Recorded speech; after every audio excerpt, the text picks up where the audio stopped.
Medieval England, a land of stone castles rising from green hills, a kingdom shaped by warfare, law, and the iron will of its rulers.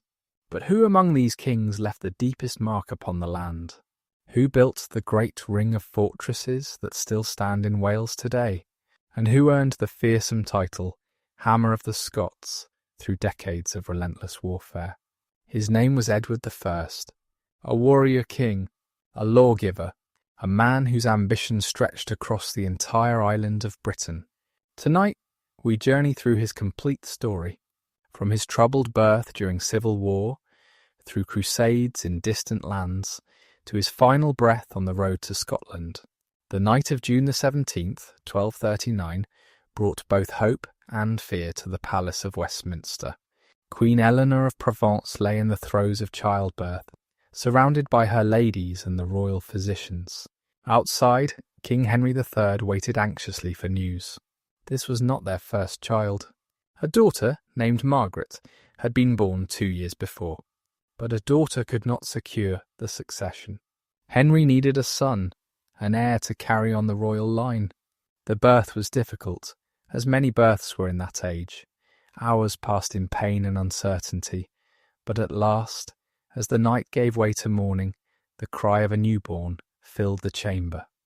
A boy, a healthy boy, with strong lungs and all his limbs intact. The king's prayers had been answered. England had an heir.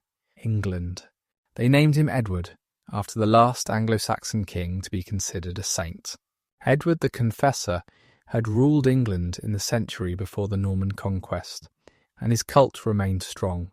King Henry had a particular devotion to the Confessor, and he was rebuilding Westminster Abbey in his honour.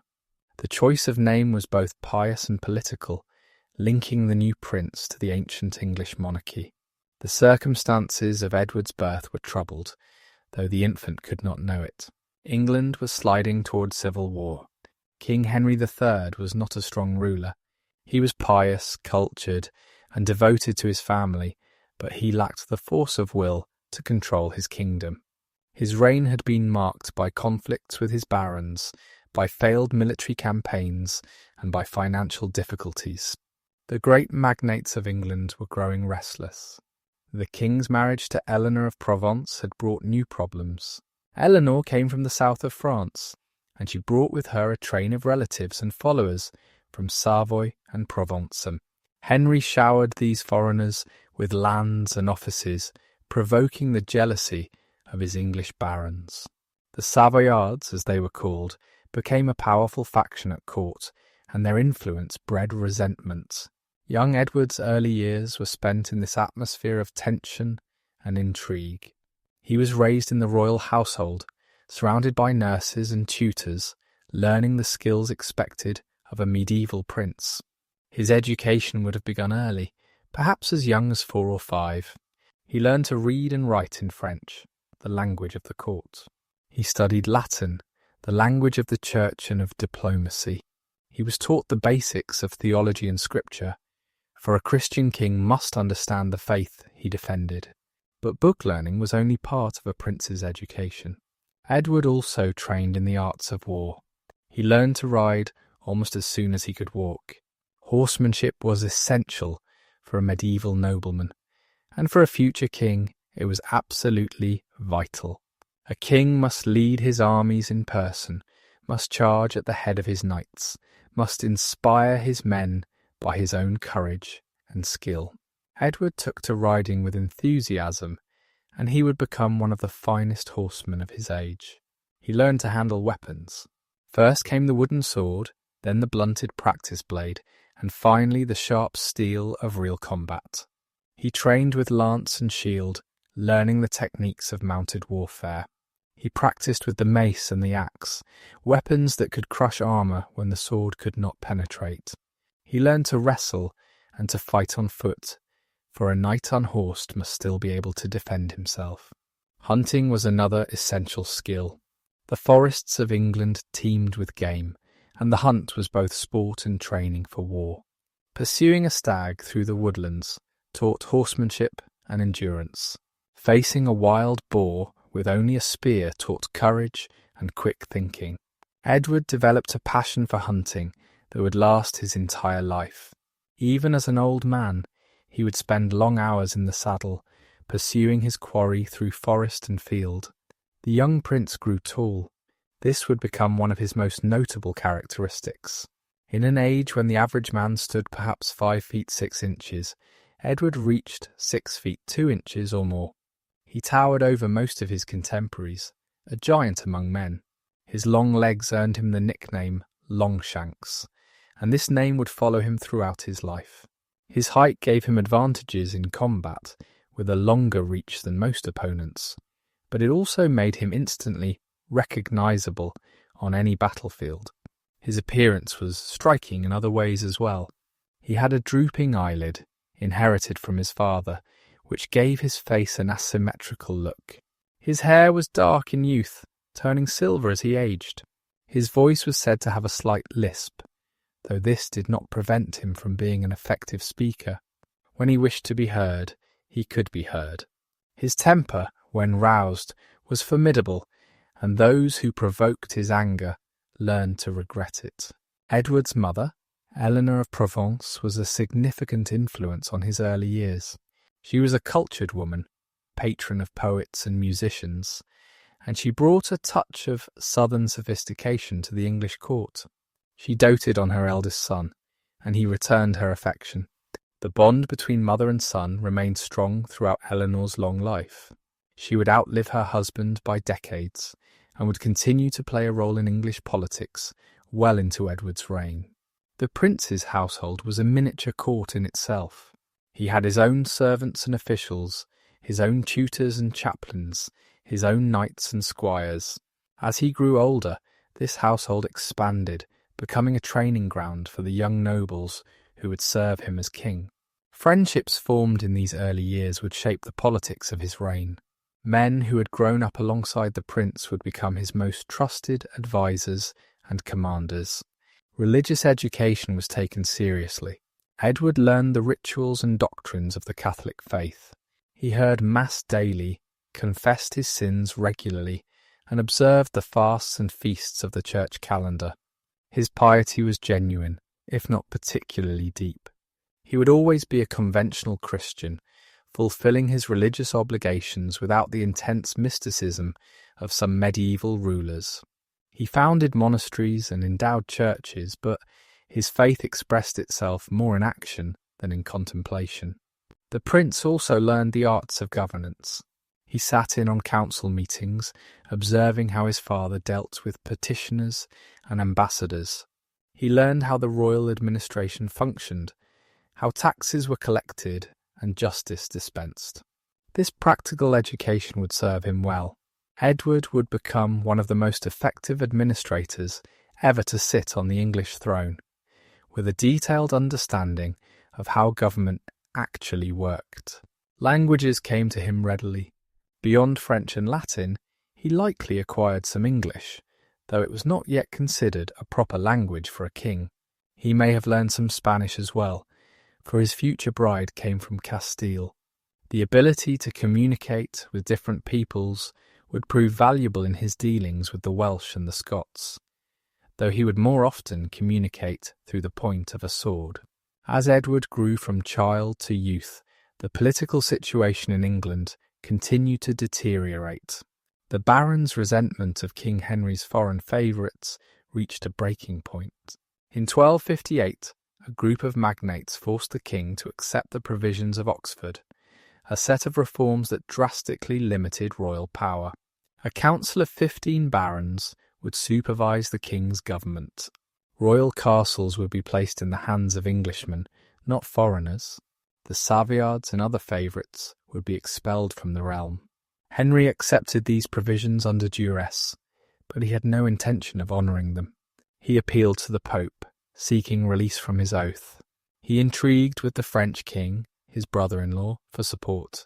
The next several years saw a complex struggle between the royalist and baronial factions, with periods of apparent reconciliation followed by renewed conflict. Young Edward, now approaching manhood, found himself caught between these competing forces. His natural loyalty was to his father, but he could see that Henry's policies were failing. Some of the baronial demands seemed reasonable.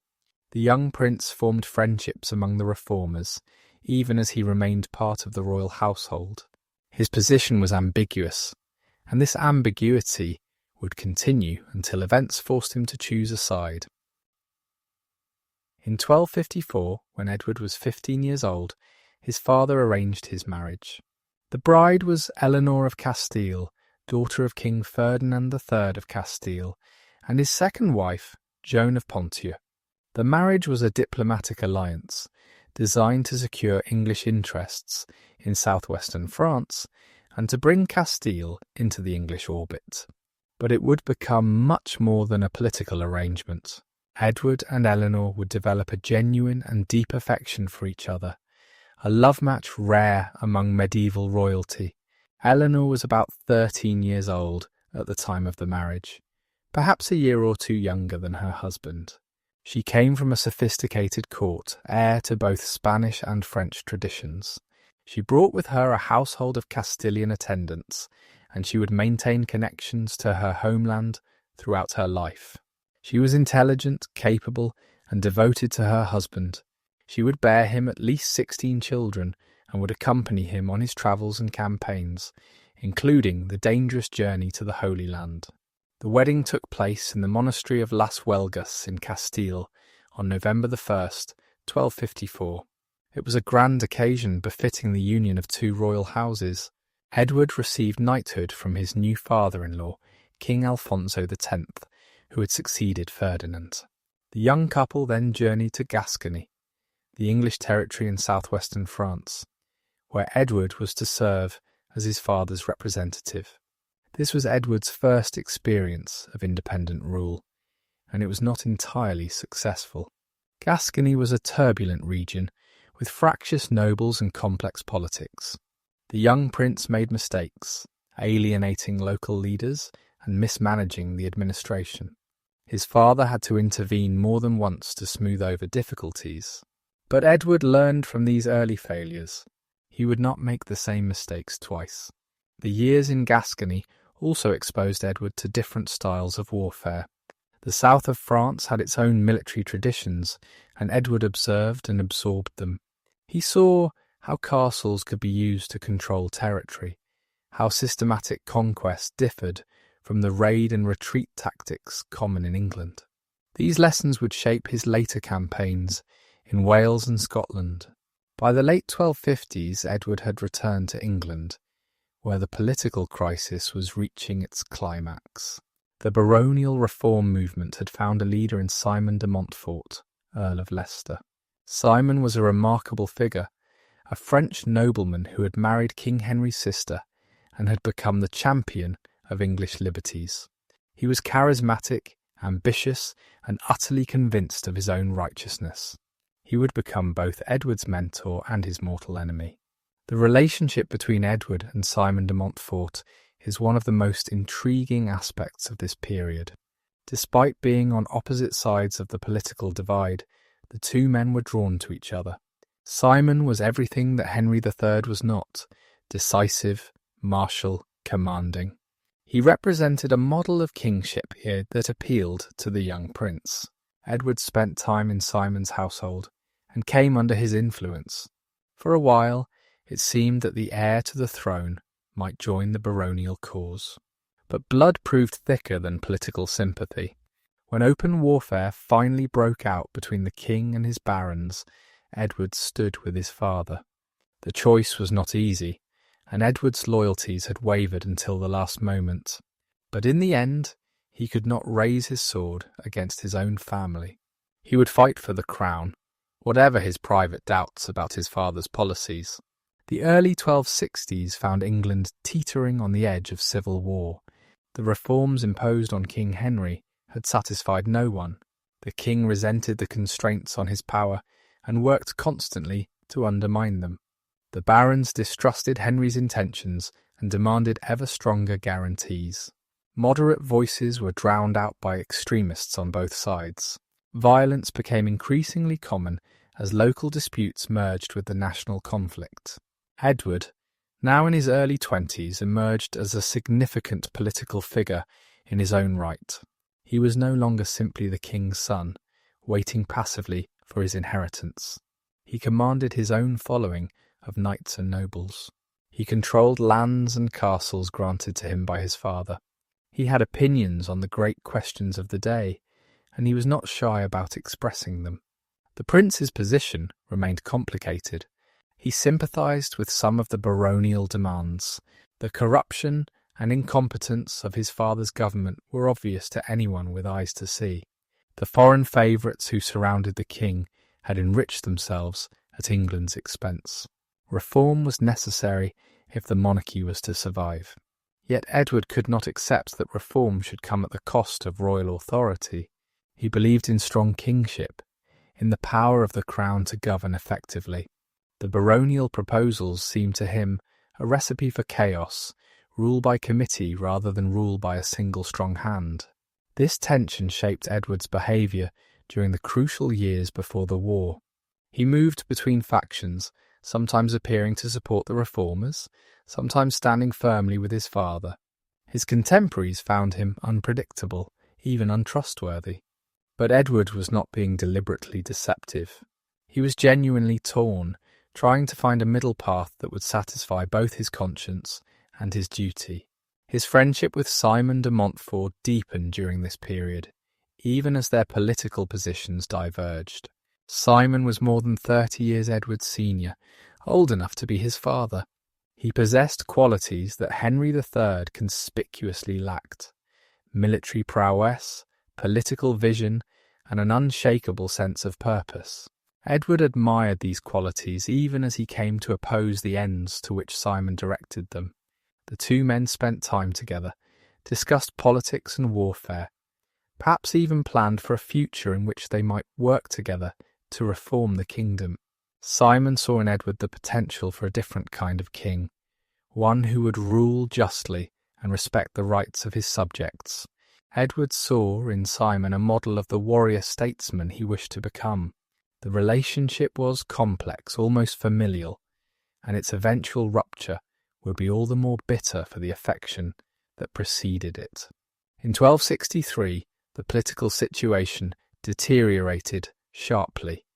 King Henry repudiated the provisions of Oxford, claiming that the Pope had released him from his oath. The barons refused to accept this repudiation and prepared for war. Both sides gathered their forces and sought allies.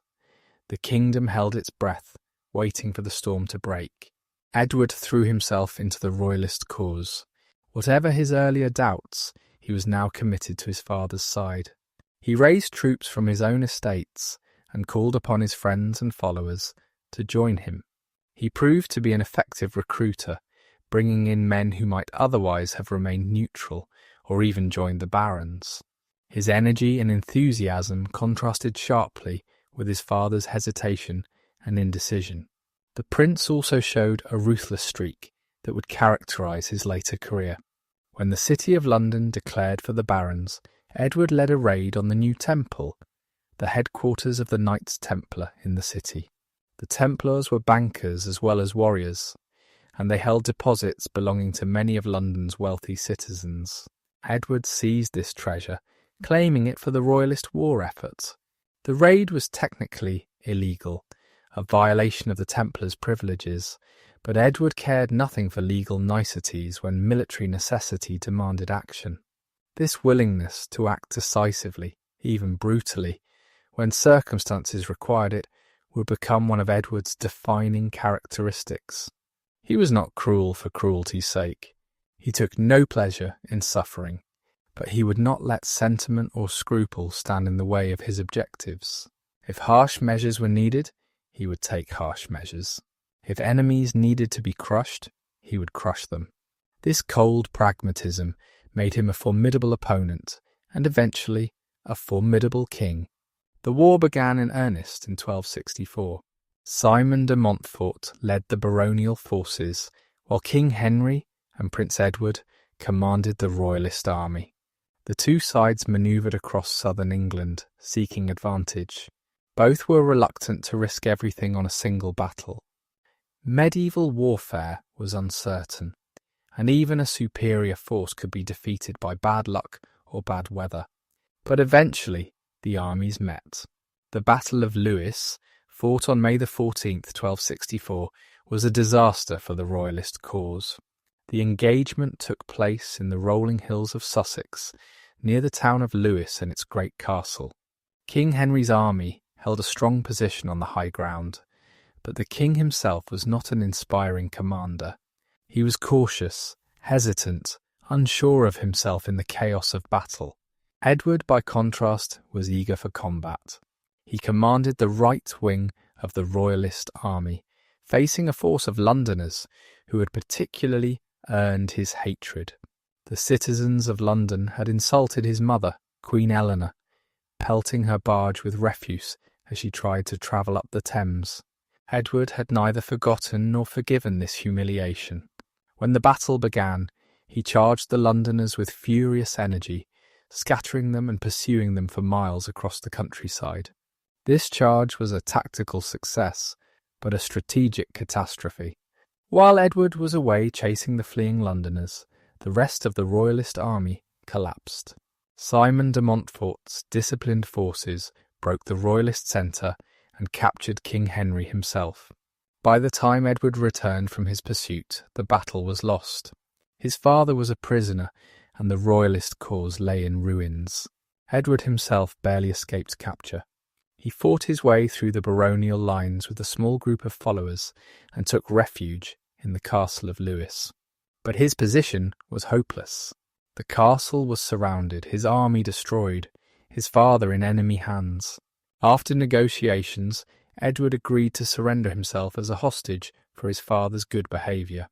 The prince, who had ridden so confidently into battle, now found himself a prisoner. The months that followed were a time of humiliation and education for Edward. He was held under close guard, moved from castle to castle, watched constantly by his captors. He had to witness Simon de Montfort ruling England in his father's name, implementing the reforms that Edward had opposed. He had to endure the knowledge that his own rashness had contributed to the disaster at Lewes. But Edward also learned from his captivity. He observed how Simon governed, how he managed the competing factions within the baronial movement, how he dealt with the practical problems of administration. He noted Simon's mistakes as well as his successes. The Earl was a brilliant general and a charismatic leader, but he was also arrogant and inflexible. He made enemies unnecessarily, alienating potential allies with his high-handed behaviour. Simon's government faced mounting difficulties. The baronial coalition began to fracture as different factions pursued their own interests. The Marcher lords of the Welsh border, powerful nobles with their own military forces, grew restless under Simon's rule. Gilbert de Clare, Earl of Gloucester, one of the most important baronial leaders, quarrelled with Simon and began to drift toward the Royalist cause. Edward watched these developments carefully, looking for an opportunity to escape. That opportunity came in May of 1265, almost exactly a year after the Battle of Lewes. The prince was being held at Hereford, near the Welsh border, under relatively relaxed conditions. His captors had grown complacent, allowing him considerable freedom of movement. The escape was carefully planned. Edward's supporters had been in secret communication with him for months, arranging the details. On the appointed day, Edward was allowed to exercise his horses outside the castle walls. He rode several horses in succession, as if testing their speed and endurance. Then, when his guards were off their guard, he mounted the freshest horse and galloped away. His supporters were waiting with remounts, and they fled toward the safety of the Marcher lordships. The escape was a turning point. Edward was free, and he immediately began gathering forces for a renewed campaign. The Earl of Gloucester joined him, bringing his considerable military strength to the Royalist cause. Other barons who had grown disillusioned with Simon's rule also rallied to Edward's banner. Within weeks, the prince had assembled an army capable of challenging the baronial regime. Simon de Montfort recognised the danger.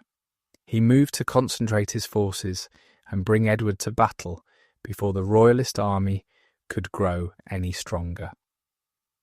The two sides manoeuvred through the Severn Valley, each seeking advantage. Simon was hampered by the need to link up with his son, also named Simon, who was bringing reinforcements from the east. Edward struck before the two baronial forces could unite. On August 1st, 1265, he launched a surprise attack on the younger Simon's army at Kenilworth. The assault came at dawn, catching the baronial forces completely unprepared. Many were killed in their beds. The survivors scattered, and young Simon barely escaped with his life. His army was destroyed. This victory demonstrated Edward's growth as a commander.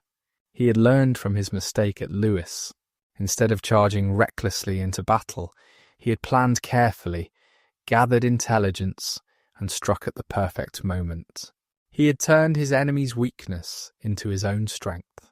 The impetuous youth who had thrown away a battle by pursuing a beaten foe had become a calculating general who could win campaigns through patience and timing. The elder Simon de Montfort learned of his son's defeat and knew that his position was desperate. He was trapped in the west, his reinforcements destroyed, his army outnumbered. But he refused to flee or surrender.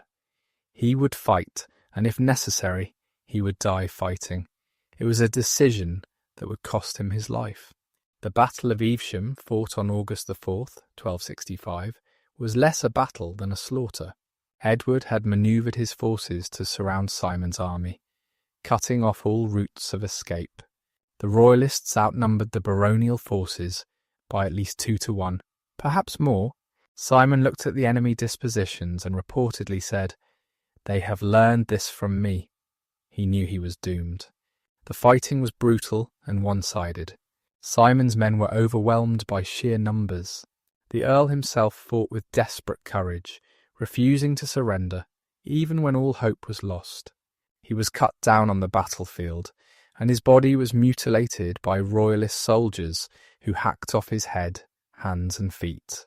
It was a savage end for a remarkable man, and it left a stain on Edward's reputation that would never entirely fade. King Henry was present at the battle, still technically a prisoner of the barons.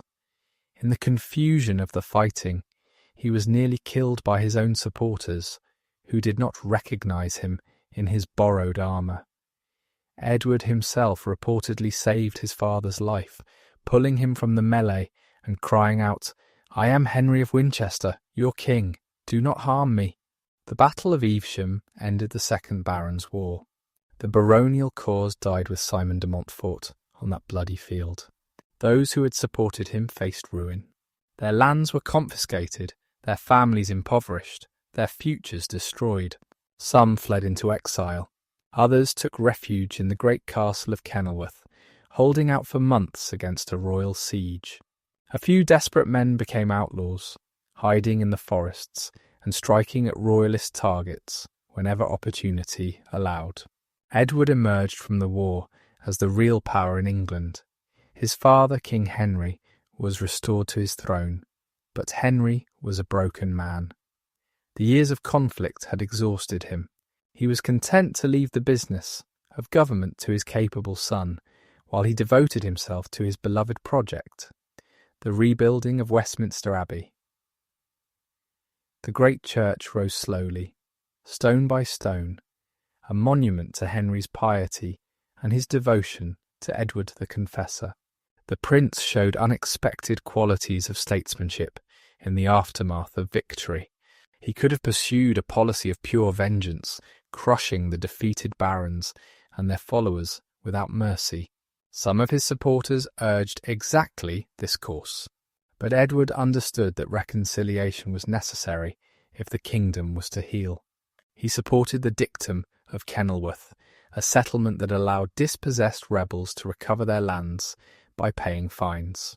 The terms were harsh, but they offered a path back to respectability for those willing to submit.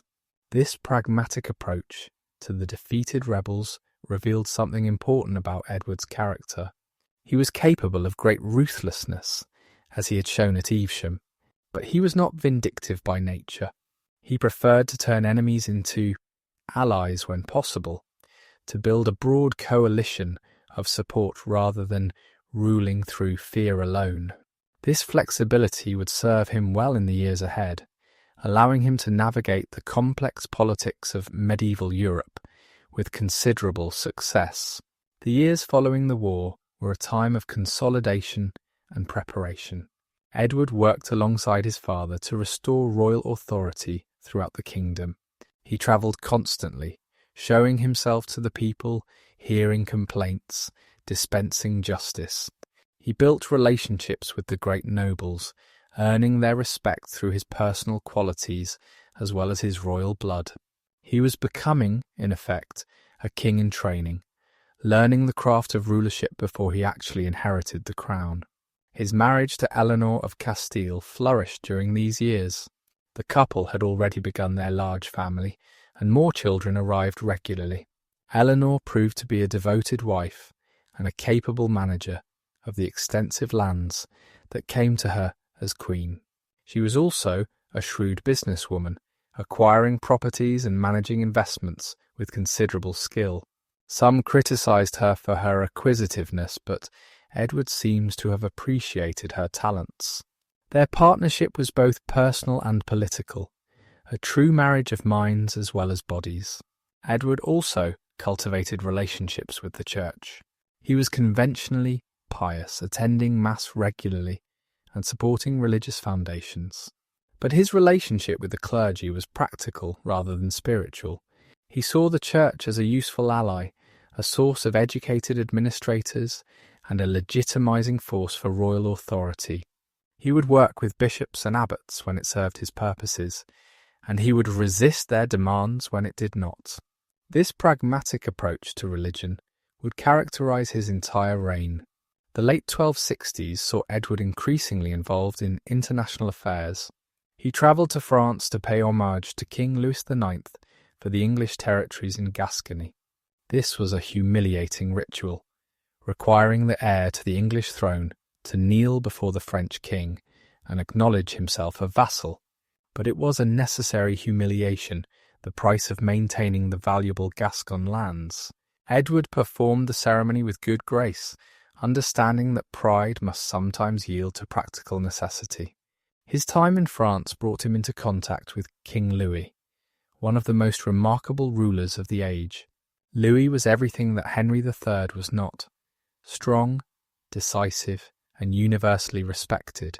He had led 2 crusades to the Holy Land, had reformed the French administration, and had earned a reputation for justice that would eventually see him canonized as a saint. Edward admired Louis greatly and learned much from observing his court. It was Louis who inspired Edward's next great adventure. The French king was planning a new crusade, another attempt to recover the Holy Land from Muslim control.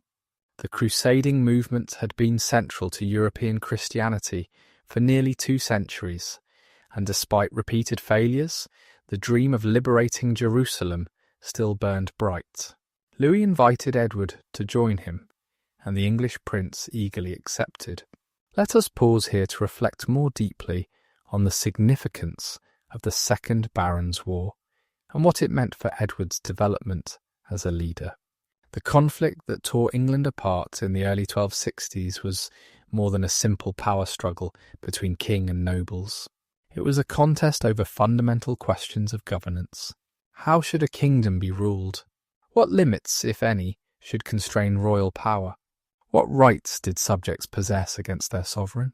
These questions had been building for generations. The Magna Carta, sealed by King John in 1215, had established the principle that even a king must respect certain rights and follow certain procedures. But Magna Carta was vague on many points, and its interpretation remained contested. Did it merely protect the privileges of the great barons, or did it establish broader principles of justice applicable to all free men? Did it limit the king's power permanently, or was it merely a temporary concession extracted under duress? The baronial reform movement of the 1250s and 60s pushed these questions further than ever before. Simon de Montfort and his allies demanded not just that the king respect existing rights, but that he submit to ongoing supervision by a council of barons. They wanted to transform England from a personal monarchy into something approaching a constitutional government, with power shared between the crown and the great magnates. Edward watched this experiment in limited monarchy with fascination and horror. He could see the appeal of the reformers' arguments. His father's government had been corrupt and incompetent. The foreign favourites had enriched themselves at England's expense. Something needed to change, but the baronial solution seemed to Edward worse than the disease it claimed to cure. Rule by committee was no rule at all. A kingdom needed a single strong hand at the helm, not a squabbling group of nobles, each pursuing his own interests. This conviction shaped Edward's entire approach to kingship. When he eventually came to the throne, he would rule as a strong monarch, brooking no challenge to his authority. He would reform the administration, root out corruption, and improve the quality of justice. But he would do so on his own terms, not because barons forced him to. The reforms would flow from royal grace, not from baronial pressure. The king would remain supreme. The military lessons of the war were equally important. Edward had experienced both catastrophic defeat and decisive victory. He had learned what happened when a commander let emotion override judgment, as he had at Lewes. He had learned what happened when careful planning and ruthless execution came together, as at Kenilworth and Evesham. These lessons would make him one of the most formidable military commanders of his age. He had also learned the importance of intelligence and deception in warfare. His escape from captivity had required careful planning and the maintenance of secret communications with his supporters. His surprise attack on the younger Simon at Kenilworth had succeeded because he knew exactly where the enemy was and what they were doing. Information was power, and Edward would always invest heavily in gathering it. The human cost of the war left its mark as well. Edward had seen friends die on both sides of the conflict. He had witnessed the butchery at Evesham, the mutilation of Simon de Montfort's body, the suffering of the defeated rebels and their families. War was not a game or a tournament. It was a brutal business that destroyed lives and shattered communities. Edward would never shrink from war when he believed it necessary, but he would never romanticize it either. The relationship with Simon de Montfort haunted Edward for years afterward. He had admired the Earl, learned from him, perhaps even loved him in the way a young man loves a mentor, and then he had destroyed him, had watched his body hacked to pieces by vengeful soldiers. The complexity of this relationship defies easy analysis. Edward never spoke publicly about his feelings for Simon, but the Earl's influence can be traced throughout Edward's reign. Many of the reforms Edward would implement as king echoed ideas that Simon had championed. In a sense, Edward won the war but absorbed his enemy's programme. He rejected the baronial method of limiting royal power through councils and committees, but he accepted the baronial critique of corrupt and incompetent government. He would be a strong king, but he would also be a reforming king. He would use his power to improve the administration of justice, to protect the rights of ordinary subjects, to root out the abuses that had made his father's reign so troubled. Simon de Montfort's ghost would walk through the corridors of Edward's government. The aftermath of the war also taught Edward about the importance of legitimacy. He could have ruled by pure force, crushing all opposition and governing through fear. But such rule was unstable and exhausting. It required constant vigilance and frequent violence. Far better to build a broad base of support, to govern with the consent of the governed, to make people want to obey rather than forcing them to. This did not mean weakness or compromise on fundamental principles. It meant persuasion, negotiation, and the careful cultivation of loyalty. Edward's treatment of the defeated rebels reflected this understanding. By allowing them to recover their lands through fines, he transformed potential enemies into grudging subjects. By showing mercy where he could have shown cruelty, he demonstrated that submission to royal authority brought rewards as well as punishments. This was not pure generosity. It was calculated policy designed to stabilize the kingdom and reduce the costs of maintaining order. Edward learned from this example. He would always present himself as a pious Christian king, defender of the faith and protector of the church.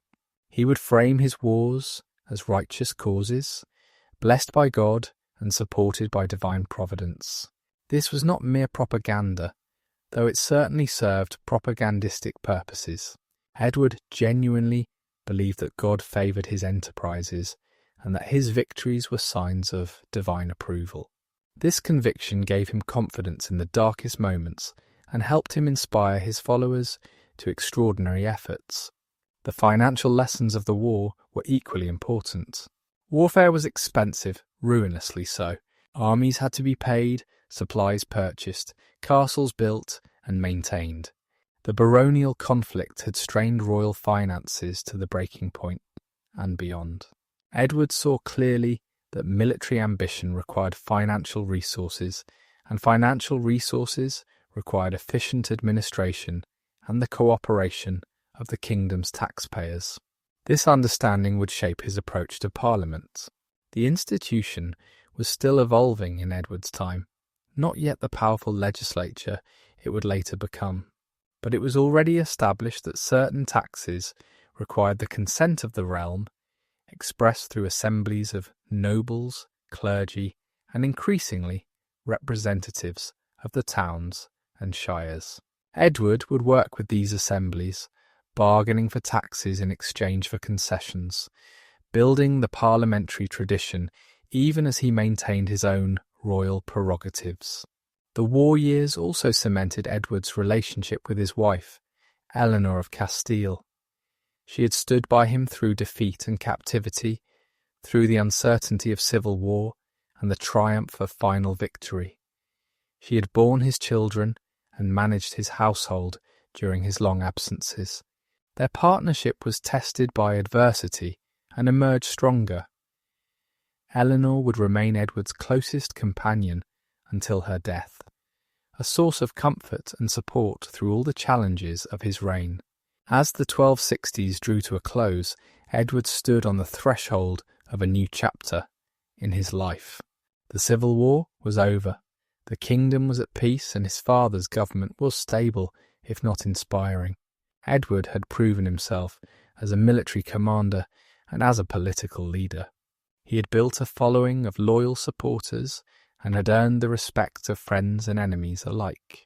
He was ready for new challenges, new adventures, new opportunities to test himself and expand his horizons. The crusade offered exactly what he sought. It was a chance to prove himself on the greatest stage of medieval Christendom, to fight for the faith against the enemies of Christ, to join the company of warrior kings who had carried the cross to the Holy Land. It was also an escape from the frustrations of English politics, from the endless negotiations and compromises of domestic governance. In the East, things would be simpler. There would be enemies to fight, battles to win, glory to earn. But the crusade would prove to be more complicated than Edward anticipated. The Holy Land was a cauldron of competing interests, where Christian fought Christian as often as Christian fought Muslim. The military situation was dire, with the Crusader states reduced to a handful of coastal cities clinging to survival. And the journey itself was dangerous, a test of endurance that would push Edward to his limits and nearly cost him his life. The call to crusade had echoed through Europe for nearly 200 years by the time Edward took the cross. It had begun in 1095, when Pope Urban II summoned the Knights of Christendom to liberate the Holy Land from Muslim rule. The First Crusade had succeeded beyond anyone's expectations, capturing Jerusalem and establishing a string of Christian states along the eastern Mediterranean coast. But the centuries since had seen a long, slow retreat as Muslim powers recovered and pushed back against the Crusader presence. By the 1270s, the situation was desperate. The great Muslim leader Saladin had recaptured Jerusalem a century before, and it had never been recovered. The Crusader states had been reduced to a narrow coastal strip, centered on the city of Acre. The Mongol invasions had thrown the entire region into chaos, destroying the old Islamic empires but also threatening the Christian positions. A new power, the Mamluks of Egypt, had emerged from this chaos and was systematically reducing the remaining Crusader strongholds. King Louis IX of France had devoted his life to the crusading cause. He had led an expedition to Egypt in the 1240s, which ended in disaster when his entire army was captured and he himself was held for ransom. Undeterred, he planned a new crusade in the late 1260s, hoping to strike at the Muslim powers through North Africa. Edward eagerly joined this enterprise, seeing it as both a religious duty and a personal adventure. The English contingent that Edward assembled was modest by the standards of earlier crusades. Perhaps 1,000 men, including knights, sergeants, and supporting troops, along with the sailors and servants necessary for such an expedition. Edward financed the enterprise through a combination of royal grants, church taxes, and loans from Italian bankers. It was an enormous expense, but Edward was determined to make his mark on the greatest stage of medieval warfare. The Crusaders gathered in the summer of 1270 and set sail for the Mediterranean.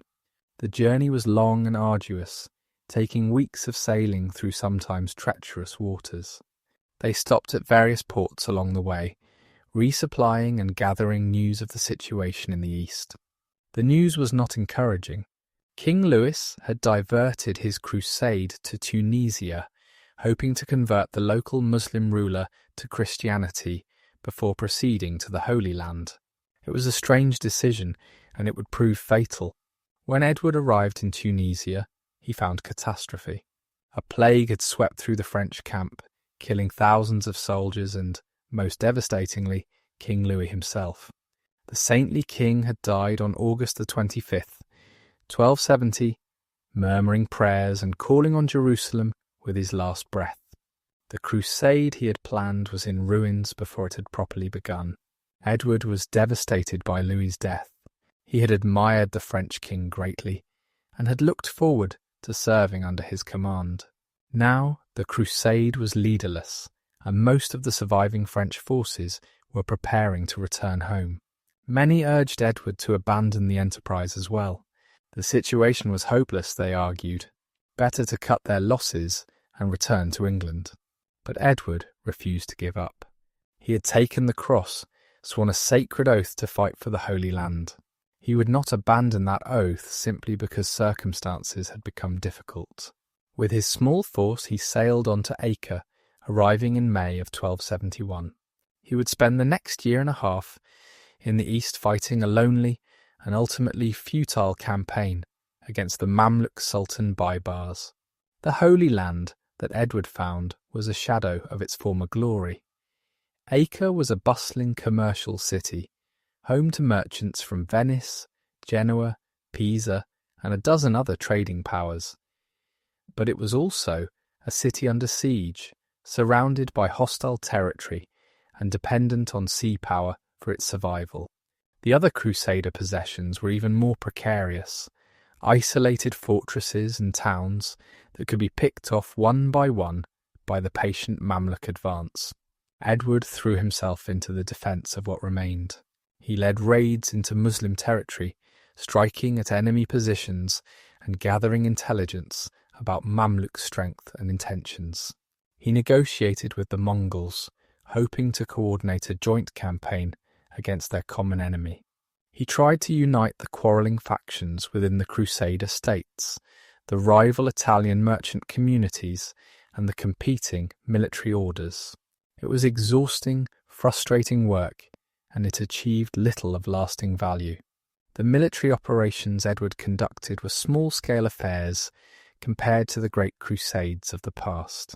He lacked the men and resources for major campaigns, but he fought with courage and skill, earning the respect of both allies and enemies. One raid on the town of Cocoon demonstrated his personal bravery. Edward led his knights in a charge against a superior force, breaking through the enemy lines and capturing the town. It was a minor victory in strategic terms, but it showed that the English prince was no mere figurehead. The most famous incident of Edward's crusade came not on the battlefield, but in his own chamber. In June of 1272, an assassin attempted to murder the prince. The killer was sent by the Old Man of the Mountain, the leader of the assassin sect, a secretive group that had terrorized the region for generations. The assassin gained access to Edward's quarters by posing as a messenger and attacked him with a poisoned dagger. The details of what followed vary depending on the source. Some accounts say that Edward fought off the assassin himself, killing the man with his own weapon. Others say that his attendants rushed in and dispatched the killer. What is certain is that Edward was wounded in the arm by the poisoned blade, and that his life hung in the balance for weeks afterward. Legend has it that Eleanor of Castile saved her husband's life by sucking the poison from his wound. This romantic story was popular in later centuries and has become one of the most famous tales of medieval queenship. Unfortunately, it is almost certainly untrue. Contemporary sources do not mention Eleanor's involvement in Edward's treatment. The poison was probably removed by surgeons who cut away the infected flesh, a brutal but effective procedure. Edward's recovery was slow and painful. The wound troubled him for months, and he was unable to lead military operations during this period. He had time to reflect on his situation, on the futility of his efforts, and the impossibility of achieving any lasting success with his limited resources. The Crusader states were doomed, he realised. Without massive reinforcement from Europe, they could not survive the relentless Mamluk pressure. And Europe was not going to send massive reinforcement. The crusading spirit was dying, replaced by more immediate concerns closer to home. In September of 1272, Edward negotiated a 10-year truce with the Mamluk Sultan. It was the best he could achieve under the circumstances, a breathing space for the beleaguered Crusader states. Then he prepared to return home. His crusade had accomplished little in military terms, but it had established his reputation as a warrior and a leader. He had shown courage, determination, and skill in the most challenging circumstances. He had proven himself worthy of the crown he would soon inherit. The journey home was long and eventful. Edward travelled overland through Italy, visiting Rome and meeting with Pope Gregory X. The Pope was impressed by the English prince and hoped to enlist his support for a new crusade. Edward was sympathetic but non-committal. He had seen the realities of the Holy Land firsthand and knew how difficult any new expedition would be. In Sicily, Edward received news that would change his life. His father, King Henry III, had died on November 16th, 1272. Edward was now King of England. The messenger who brought the news expected the new king to rush home immediately, to secure his throne and receive the homage of his subjects. Instead, Edward continued his leisurely journey, stopping in France to pay homages for his continental territories and to settle various diplomatic matters. This apparent lack of urgency puzzled contemporaries and has puzzled historians since. Why did Edward delay his return to England for nearly 2 years after learning of his father's death? Several explanations have been offered. Edward may have been confident that his position was secure, that no rival would challenge his succession. He may have wanted to settle continental affairs before becoming absorbed in English business. He may simply have been exhausted from his crusade and unwilling to face the demands of kingship until he had recovered his strength. Whatever the reason, Edward's absence from England during the first years of his reign had important consequences.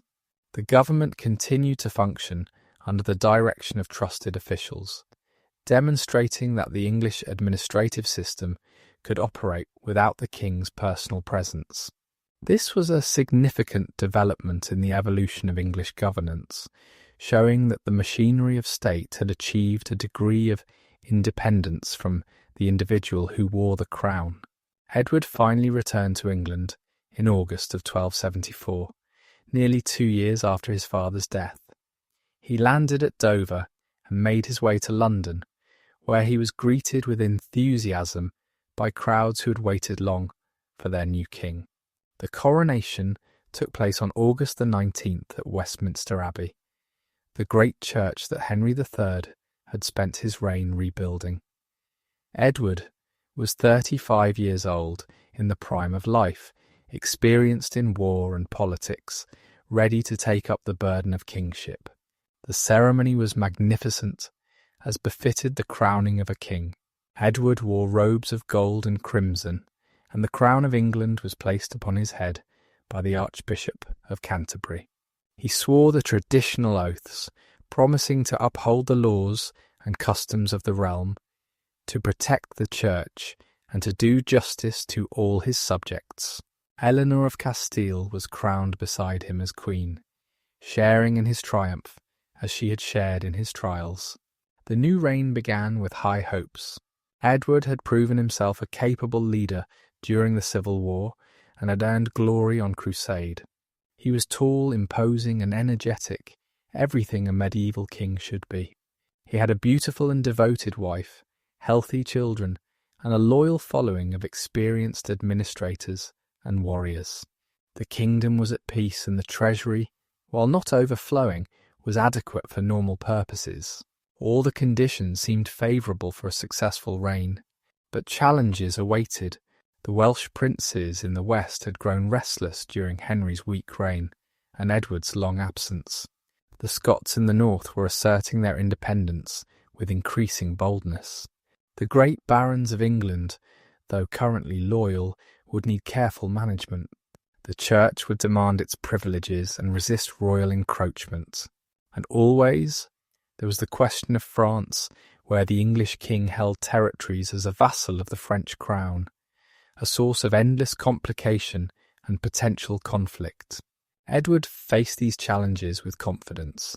He had been preparing for kingship his entire life, and he was ready to rule. The next 35 years would see him transform England, conquer Wales, attempt to conquer Scotland, reform the law, and leave a legacy that would shape the kingdom for centuries. His reign would be one of the most consequential in English history, for good and for ill. The England that Edward inherited in 1272 was a kingdom in need of attention. His father's long reign had left a mixed legacy. The Civil War had been won, but its scars remained. The administration had grown slack during Henry's final years, when the old king had withdrawn from active governance. Corruption and inefficiency had crept into the royal courts and offices. The great barons had grown accustomed to a weak king and would need reminding that a new and stronger hand now held the reins. Edward approached these challenges with characteristic energy. From the moment of his coronation, he threw himself into the work of government. He travelled constantly, moving from place to place throughout his realm, showing himself to his subjects and hearing their complaints firsthand. He presided over council meetings, reviewed accounts, and made decisions on matters great and small. No detail was too minor for his attention, no problem too complex for his engagement. The new king's first priority was to restore order and efficiency to the royal administration. He launched a comprehensive investigation into the conduct of local officials, the sheriffs, and bailiffs who represented royal authority in the shires and hundreds.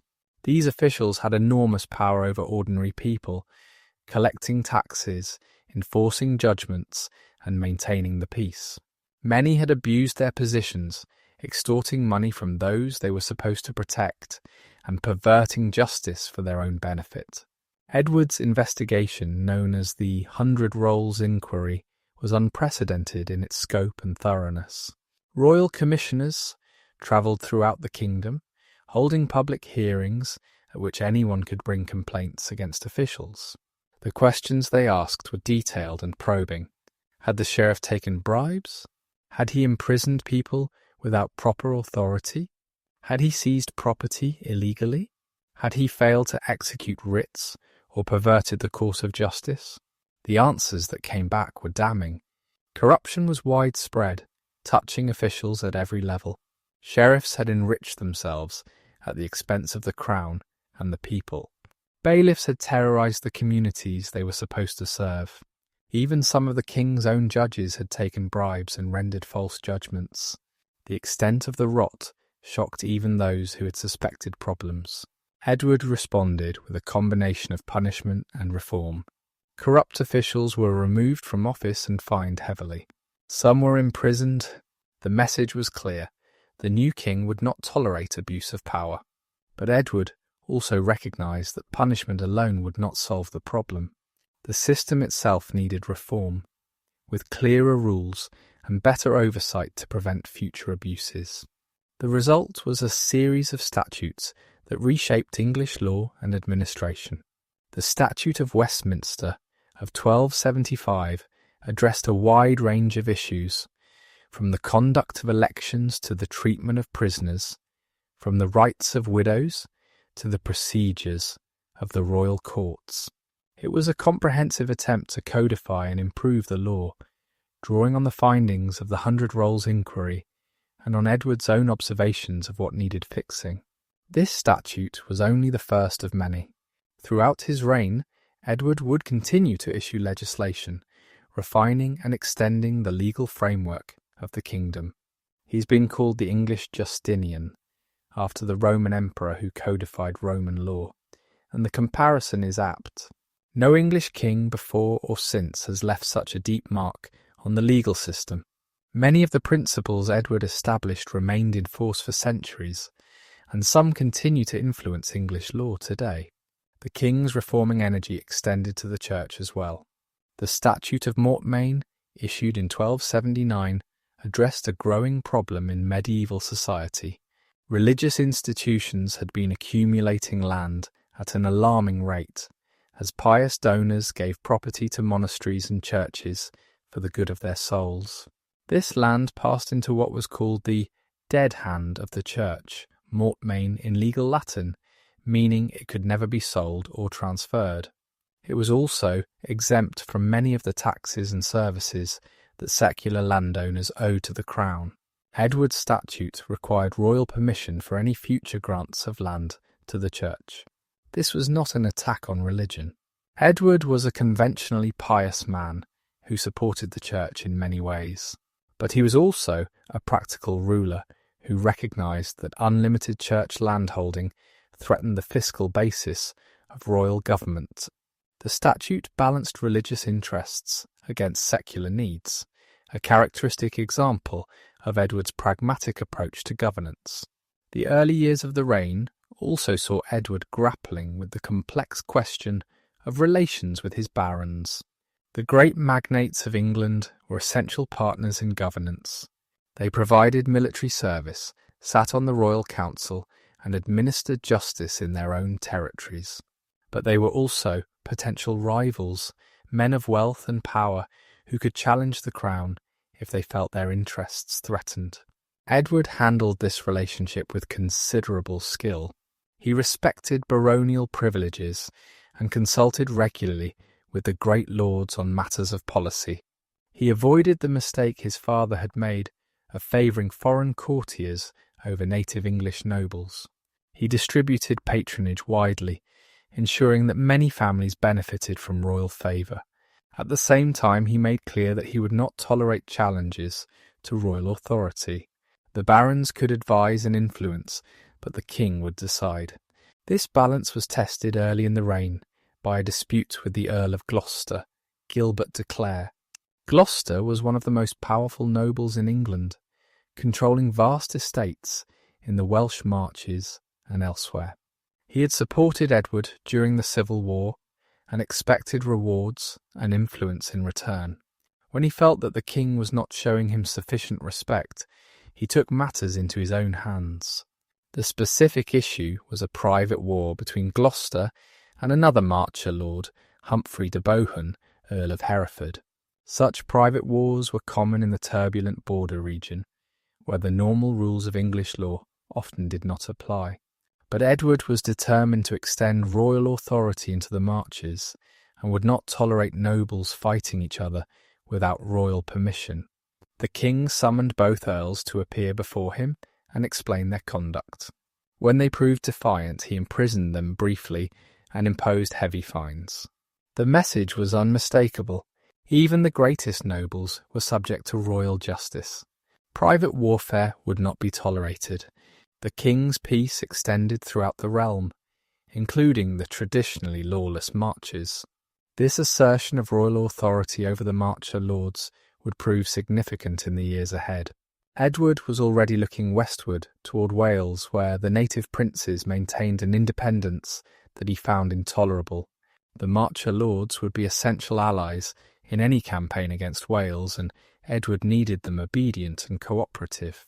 By establishing his dominance over Gloucester and Hereford, he was preparing the ground for future conquests.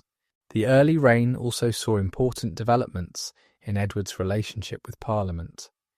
The institution was still evolving, not yet the powerful legislature it would later become, but it was already established that certain taxes required the consent of the realm, expressed through assemblies of nobles, clergy, and representatives of the commons. Edward needed money for his ambitious plans, and that meant he needed to work with Parliament. The king proved adept at parliamentary politics. He summoned assemblies regularly, more frequently than any of his predecessors. He presented his financial needs clearly and persuasively, explaining why taxes were necessary and what they would be used for. He bargained and negotiated, offering concessions in exchange for grants of revenue. He confirmed Magna Carta and other charters of liberties, reassuring his subjects that their rights would be respected. This cooperative approach to Parliament reflected Edward's broader philosophy of governance. He believed in strong kingship, in the ultimate authority of the crown to make decisions and enforce obedience. But he also understood that effective government required the cooperation of the governed. A king who ruled against the wishes of his subjects would face constant resistance and rebellion. A king who ruled with their consent could accomplish far more with far less effort. Edward's court during these early years was a busy and sophisticated place. The king surrounded himself with capable administrators, many of whom he had known since his days as a prince.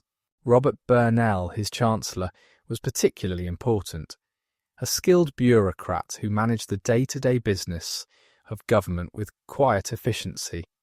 Burnell would serve Edward faithfully for 2 decades, becoming one of the most powerful men in England. The Queen, Eleanor of Castile, played her own role in the life of the court. She maintained a substantial household of her own, with its own officials and servants. She managed extensive land holdings, acquiring new properties with a business-like determination that sometimes attracted criticism.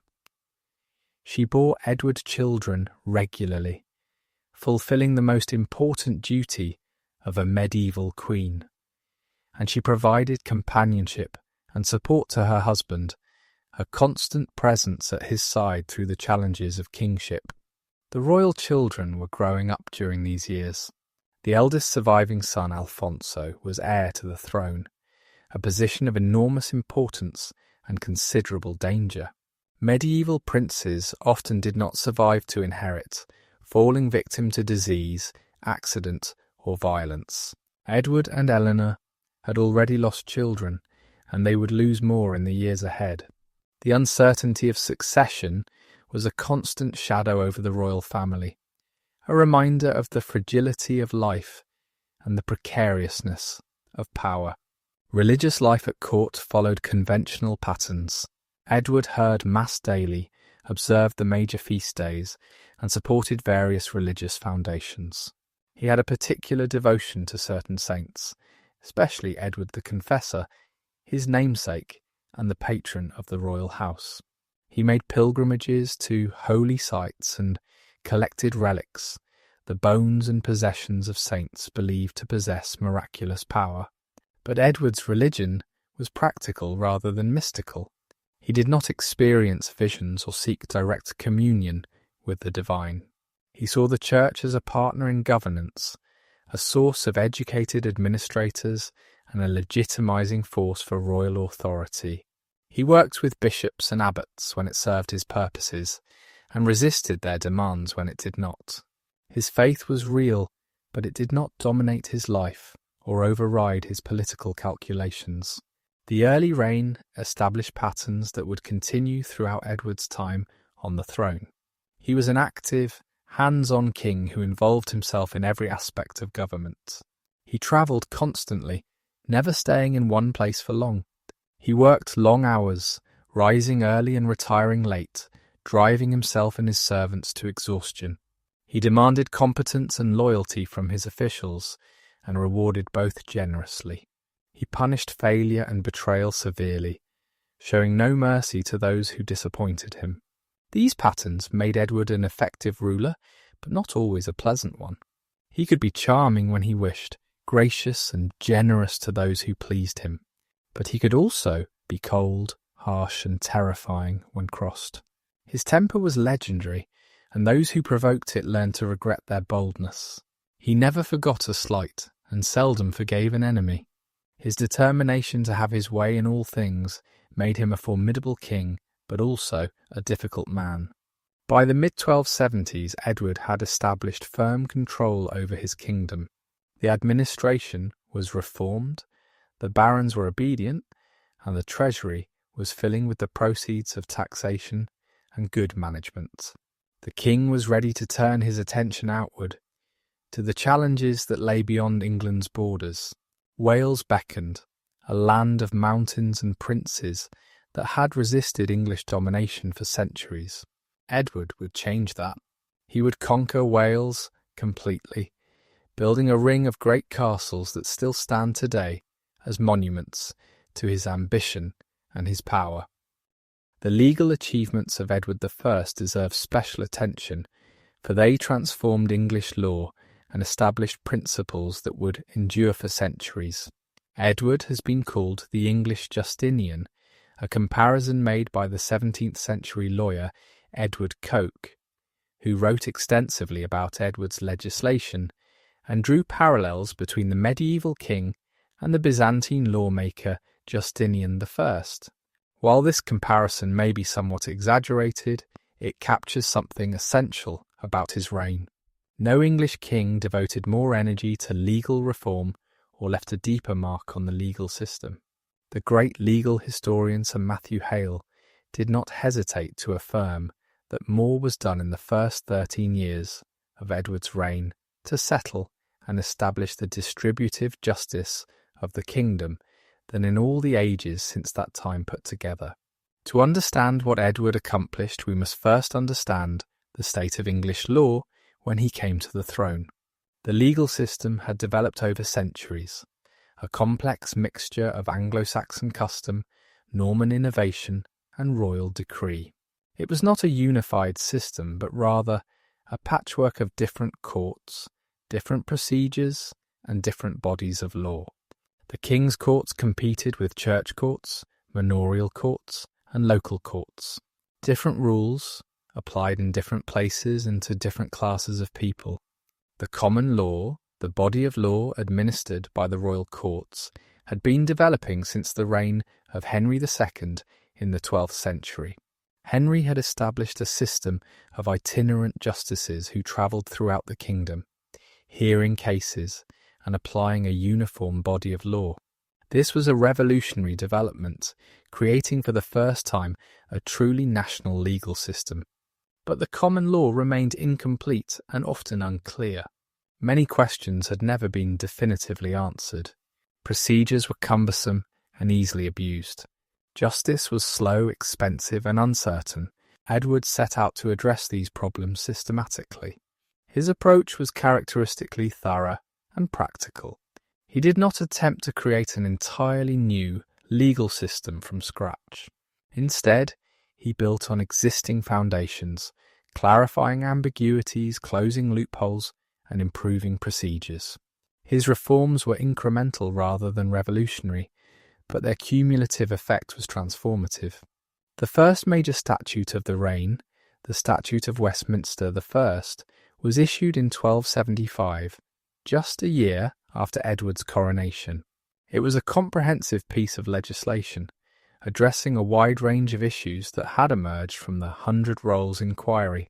The statute contained 51 chapters, covering everything from the conduct of elections to the treatment of prisoners, from the rights of widows to the procedures of the royal courts.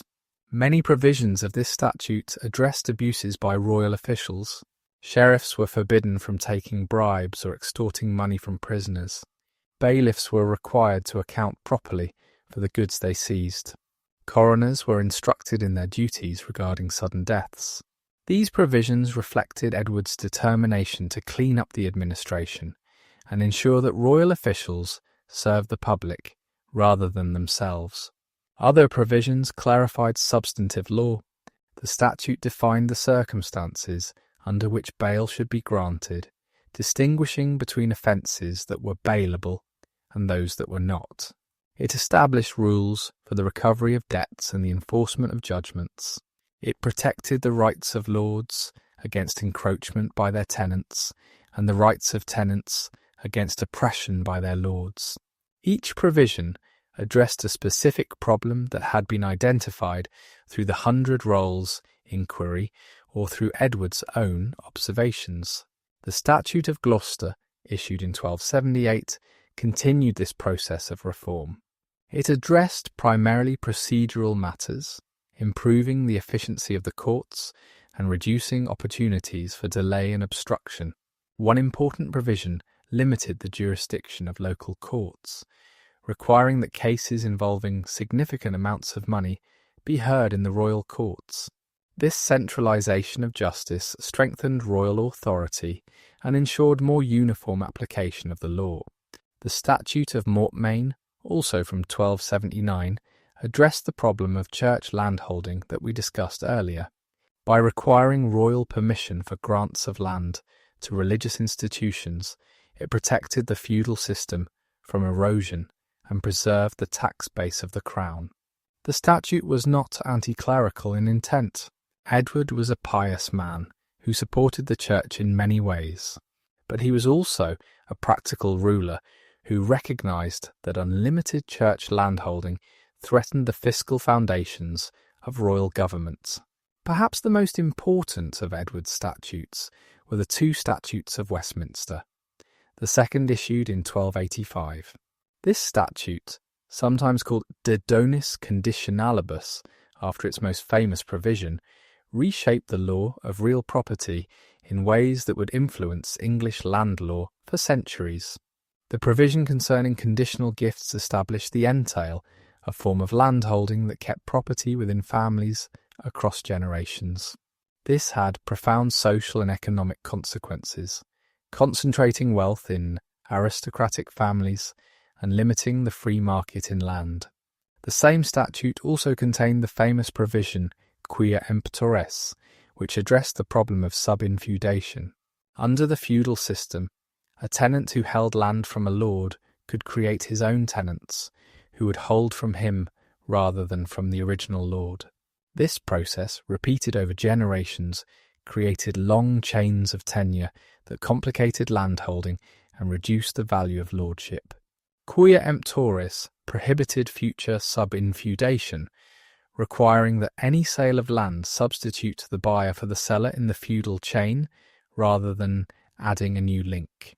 This simplified landholding and preserved the rights of lords. The Statute of Winchester, issued in 1285, addressed public order and crime prevention. It revived and strengthened the ancient system of community responsibility for maintaining the peace. Every district was required to maintain a watch, with armed men patrolling at night to apprehend criminals. The roads were to be cleared of brush and undergrowth for a distance of 200 feet on either side, eliminating hiding places for robbers. Every man was required to keep arms appropriate to his station, ready to join the hue and cry when a crime was committed. These provisions reflected Edward's concern with law and order, a concern that ran throughout his reign. He believed that the primary duty of a king was to maintain peace and do justice. Crime and disorder were not merely inconveniences, but affronts to royal authority. By strengthening the mechanisms of law enforcement, Edward was asserting his role as the guardian of his people's safety. The Statute of Merchants, issued in 1283, addressed the needs of commerce. Medieval trade depended on credit, and credit depended on reliable mechanisms for debt collection. The statute established a system of registered debts with official recognition that made enforcement easier and more certain. Creditors could have their debtors imprisoned until payment was made, a harsh but effective remedy that encouraged prompt settlement of obligations. This attention to commercial law reflected the growing importance of trade in the English economy. The wool trade in particular was booming, with English wool prized throughout Europe for its quality. Merchants needed legal certainty to conduct their business, and Edward's statutes provided it. The king understood that a prosperous economy meant a prosperous treasury, and he was willing to adapt the law to serve commercial needs. Edward's legal reforms extended beyond statute law to the organisation and procedure of the courts themselves. He regularised the system of writs, the formal documents that initiated legal proceedings.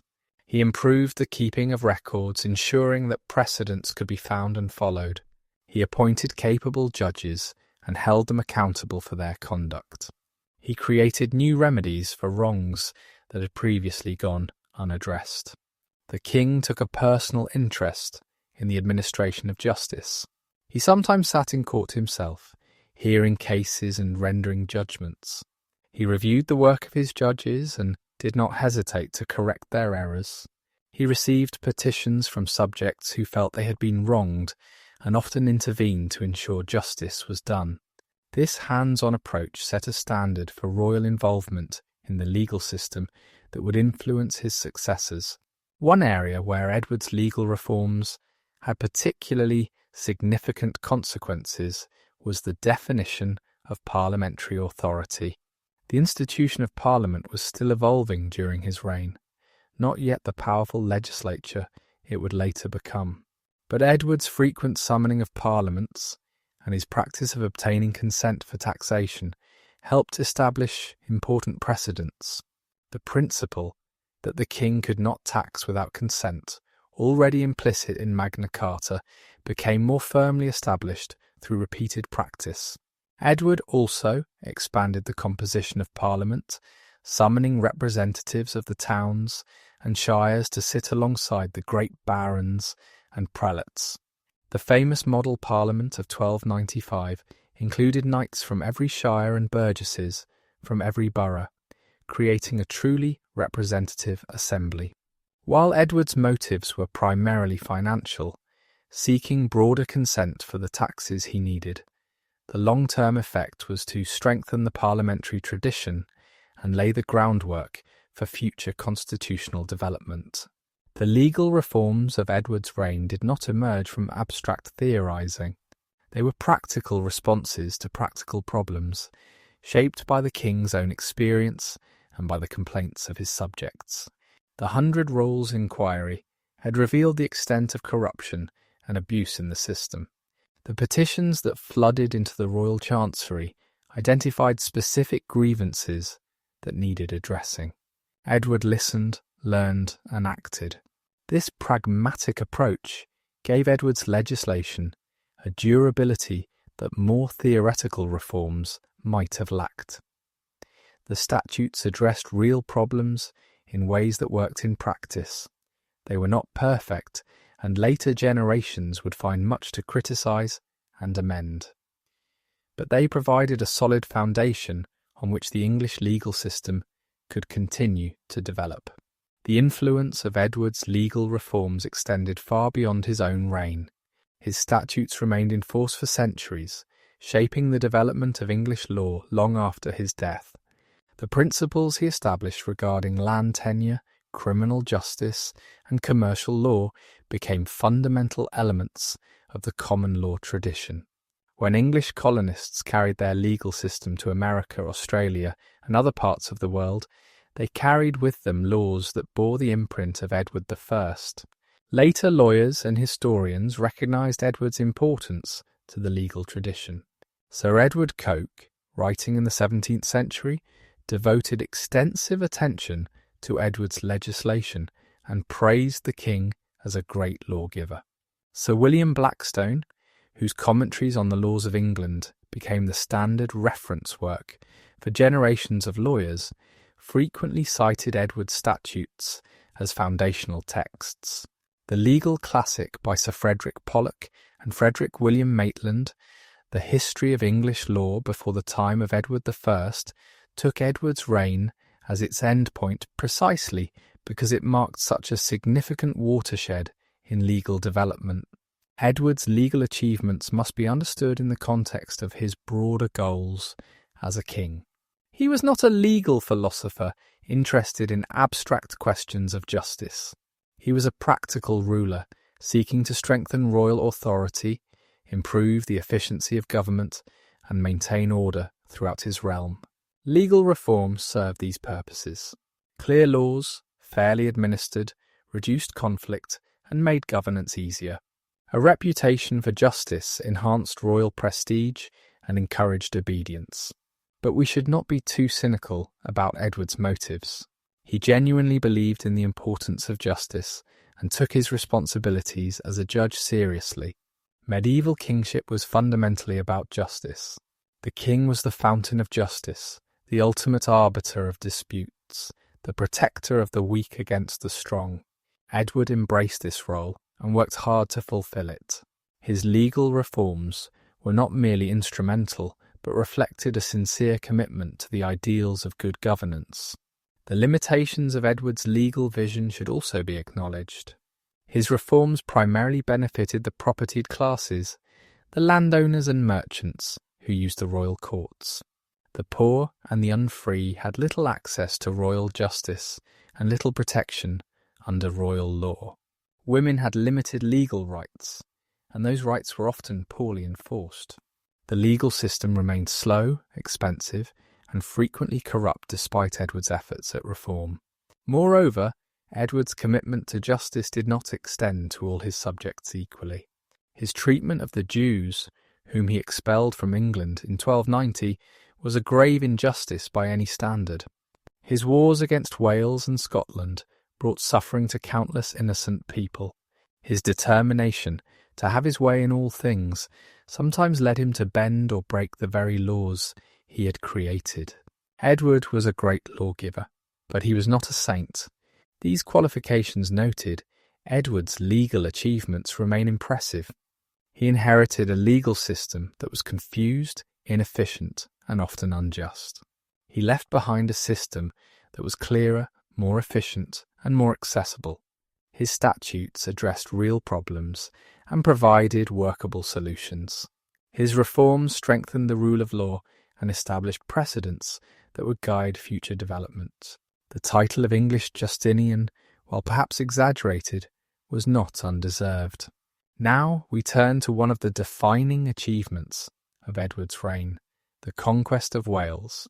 This was not a sudden or impulsive undertaking, but the culmination of centuries of conflict between the English crown and the Welsh princes. Edward brought to this ancient struggle resources, determination, and strategic vision that his predecessors had lacked.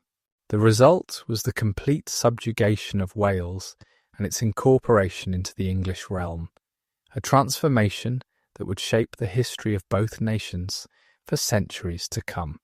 To understand what Edward accomplished, we must first understand the Wales he faced.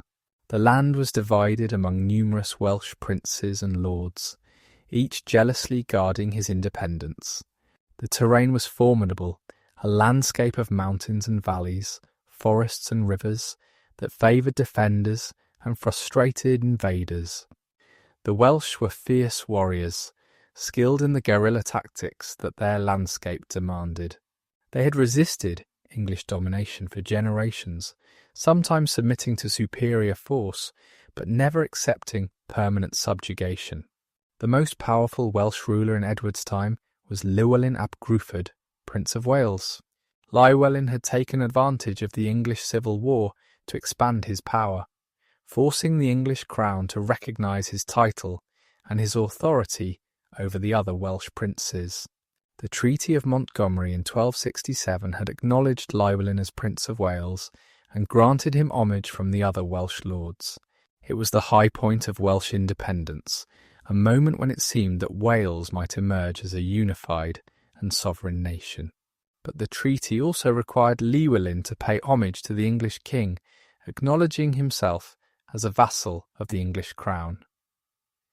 This was the fatal weakness in Llywelyn's position.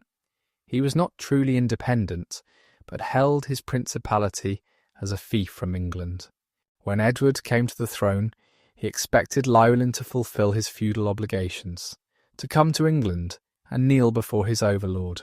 Llywelyn refused.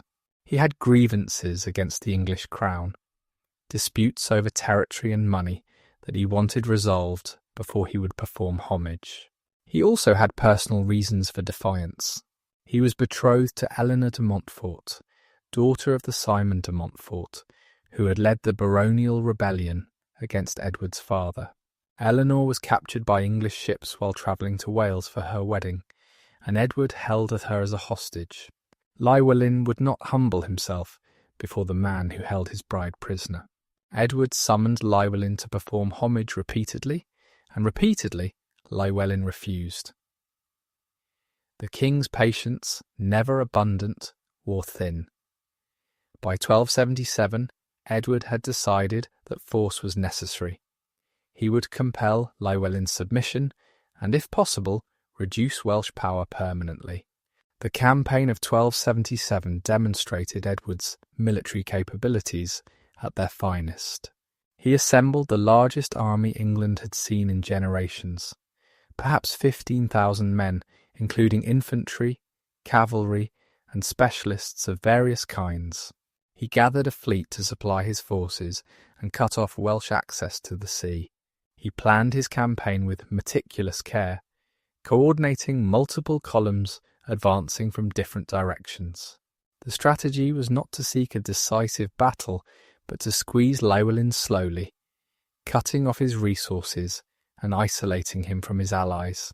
Edward advanced along the North Welsh coast, building roads and fortifications as he went. His fleet controlled the sea, preventing supplies from reaching the Welsh.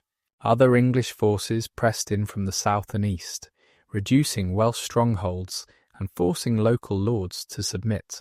Llywelyn found himself trapped. His allies deserted him one by one, making their peace with the English king. His supplies dwindled as English control tightened. He could not risk a pitched battle against Edward's overwhelming force, but he could not sustain a prolonged resistance either. By autumn his position was hopeless. The Treaty of Aberconwy, concluded in November 1277, stripped Llywelyn of most of his gains. He retained the title of Prince of Wales, but lost homage from the other Welsh lords, who now held directly from the English crown. He lost most of his territory, retaining only the mountainous heartland of Gwynedd. He was required to pay a heavy indemnity and to perform the homage he had so long refused. It was a humiliating settlement, reducing the proud prince to a shadow of his former power. Edward might have been content with this outcome, leaving a weakened Llywelyn as a subordinate prince under English overlordship. But events would not allow such a settlement to endure. The English administration that Edward imposed on the conquered territories was harsh and insensitive, provoking resentment among the Welsh population. English officials treated the Welsh with contempt, ignoring their customs and trampling their rights. Tensions built steadily toward a new explosion. The rebellion came in 1282, led not by Llywelyn, but by his brother Dafydd. Dafydd had actually supported the English during the First War, hoping to benefit from his brother's downfall. But he too had been disappointed by English rule, and had come to share the general Welsh resentment. On Palm Sunday, 1282, he launched a surprise attack on Hawarden Castle, beginning a revolt that quickly spread throughout Wales. Llywelyn joined the rebellion, perhaps reluctantly, recognising that this was a final chance to recover what he had lost. The Welsh rose across the country, attacking English strongholds and driving out English officials. For a moment, it seemed that all Edward's gains might be swept away, but Edward responded with overwhelming force. He mobilised even larger armies than before, drawing on resources from throughout his realm.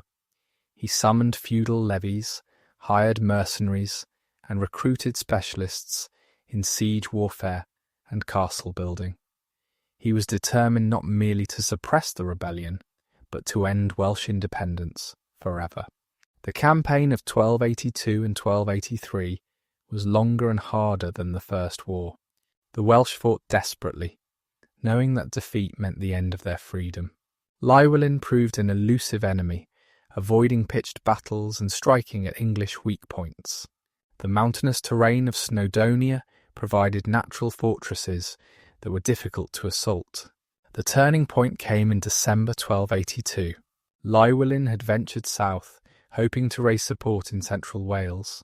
Near the town of Builth, he encountered an English force and was killed in the fighting. The circumstances of his death remain unclear. Some accounts say he was killed in battle, fighting bravely against overwhelming odds. Others suggest he was lured into a trap and murdered after surrendering. Whatever the truth, his death was a catastrophe for the Welsh cause. Llywelyn's head was cut off and sent to Edward, who displayed it in London crowned with ivy, a mocking reference to an old prophecy that a Welsh prince would one day be crowned in the English capital. It was a brutal gesture, designed to humiliate the Welsh and demonstrate the completeness of their defeat. The last native prince of Wales was dead, and with him died the hope of Welsh independence. Dafydd continued the resistance for a few more months, but his position was hopeless. He was captured in June 1283 and brought before Edward for judgment. The king showed no mercy.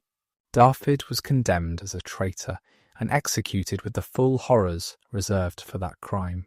He was hanged, drawn, and quartered, his body divided and displayed in different parts of the kingdom as a warning to others who might contemplate rebellion. The conquest was complete, but Edward was determined to make it permanent. He embarked on a massive programme of castle building, constructing a ring of fortresses around the Welsh heartland that would prevent any future uprising. These castles were not merely military installations, but symbols of English power, designed to overawe the conquered population and demonstrate the permanence of English rule. The castles Edward built in Wales are among the finest examples of medieval military architecture anywhere in the world. Caernarfon, Conway, Harlech, Beaumaris, these names still evoke the power and ambition of their builder. They were designed by Master James of St. George, a military architect from Savoy, whom Edward had recruited during his travels on the continent. James brought the latest techniques of castle design, creating fortresses that were virtually impregnable to the siege technology of the time. Caernarfon was the most impressive of all, intended as the administrative capital of English Wales and as a symbol of imperial authority. Its walls were modelled on those of Constantinople, with bands of coloured stone and polygonal towers that evoked the greatest city of Christendom. Within its walls, Edward's son, the future Edward II, was born in 1284, the first English Prince of Wales. The cost of these castles was enormous, straining even Edward's considerable financial resources. The construction employed thousands of workers, masons and carpenters, labourers and specialists, drawn from throughout England and beyond. Entire communities were created to support the building projects, new towns laid out on English models and populated with English settlers. The landscape of North Wales was transformed, dotted with fortresses and towns that proclaimed English dominion. Edward also imposed English law and administration on the conquered territories. The Statute of Rhuddlan, issued in 1284, established the framework for governing Wales. The country was divided into shires on the English model, with sheriffs and other officials appointed by the Crown. English criminal law was introduced, replacing Welsh customs in many areas. The Welsh were not entirely stripped of their own legal traditions, but English law took precedence in matters the Crown considered important. The conquest of Wales was Edward's greatest military achievement, a demonstration of his strategic vision and his organisational capabilities. He had succeeded where his predecessors had failed, bringing the entire principality under English control. The ring of castles he built ensured that this control would endure, making future rebellion virtually impossible. Wales would remain under English rule for centuries, eventually being formally incorporated into the English kingdom under Henry VIII. But the conquest came at a terrible cost, both financial and human. The wars killed thousands on both sides. The castle-building programme drained the treasury and required heavy taxation. The Welsh people were subjected to foreign rule, their princes killed or exiled, their customs suppressed, their lands confiscated. The bitterness of conquest would linger for generations, a wound that never fully healed. Edward himself seems to have felt little remorse for what he had done. He saw the conquest as a righteous assertion of legitimate authority, the suppression of rebellious vassals who had defied their lawful lord. The Welsh had brought their fate upon themselves by refusing to accept English overlordship. Their suffering was the natural consequence of their own stubbornness. This attitude reflected Edward's broader worldview. He believed absolutely in his own rights and was willing to use any means necessary to enforce them. He could be generous to those who submitted, but he was merciless to those who resisted. The conquest of Wales established a pattern that he would attempt to repeat in Scotland, with consequences that would prove far more problematic. The Welsh conquest also revealed something important about Edward's character. He was not content with half measures or temporary solutions. When he decided to act, he acted decisively and completely. He did not merely defeat Llywelyn, he destroyed Welsh independence root and branch. He did not merely build castles, he built the most formidable fortresses of the age. This thoroughness made him effective, but also made him dangerous. An enemy of Edward faced not just defeat but annihilation. The conquest of Wales was barely complete when Edward turned his attention northward to Scotland. What began as a legal dispute over the Scottish succession would become the defining struggle of Edward's later reign. A war that would consume his resources, tarnish his reputation, and ultimately end in failure.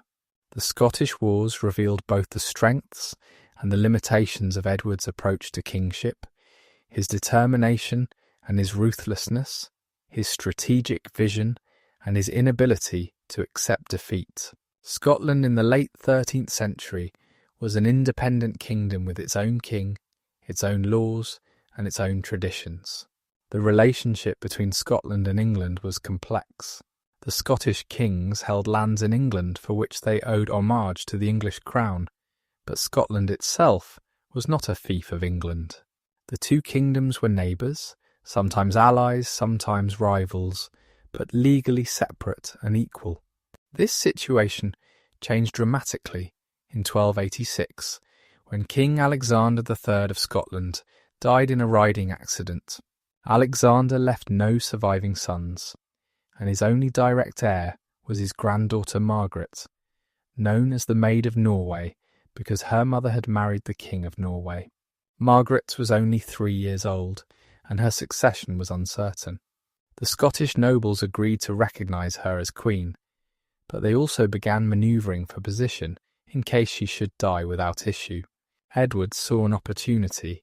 He proposed a marriage between Margaret and his own son, the future Edward II. If the marriage took place and produced children, the crowns of England and Scotland would eventually be united. It was an elegant solution to the problem of Anglo-Scottish relations, promising peace and stability for both kingdoms.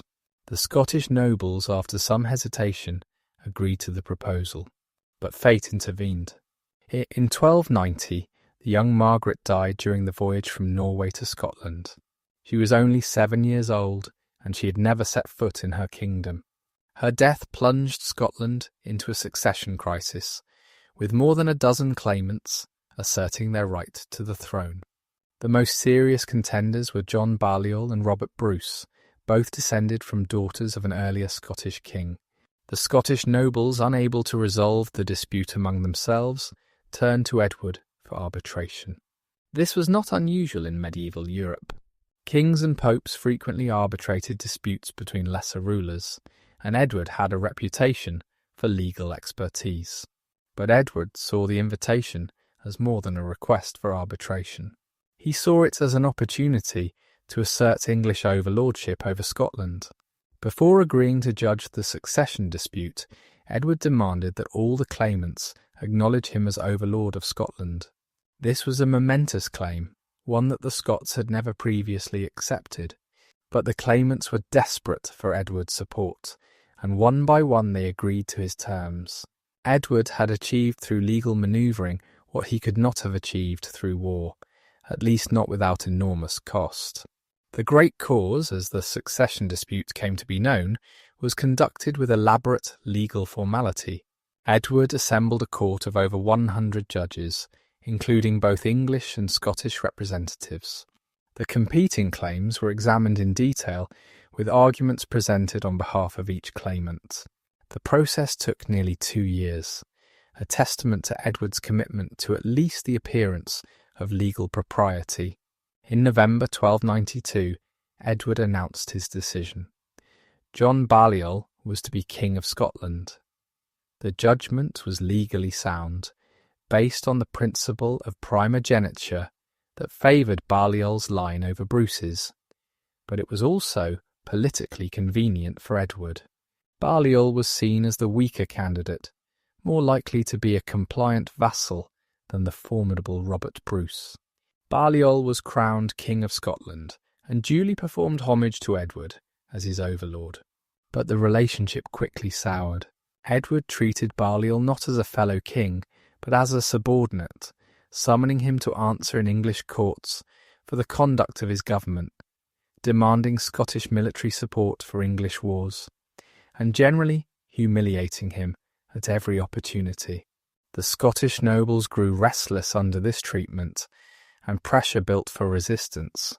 In 1295, the Scots took a fateful step.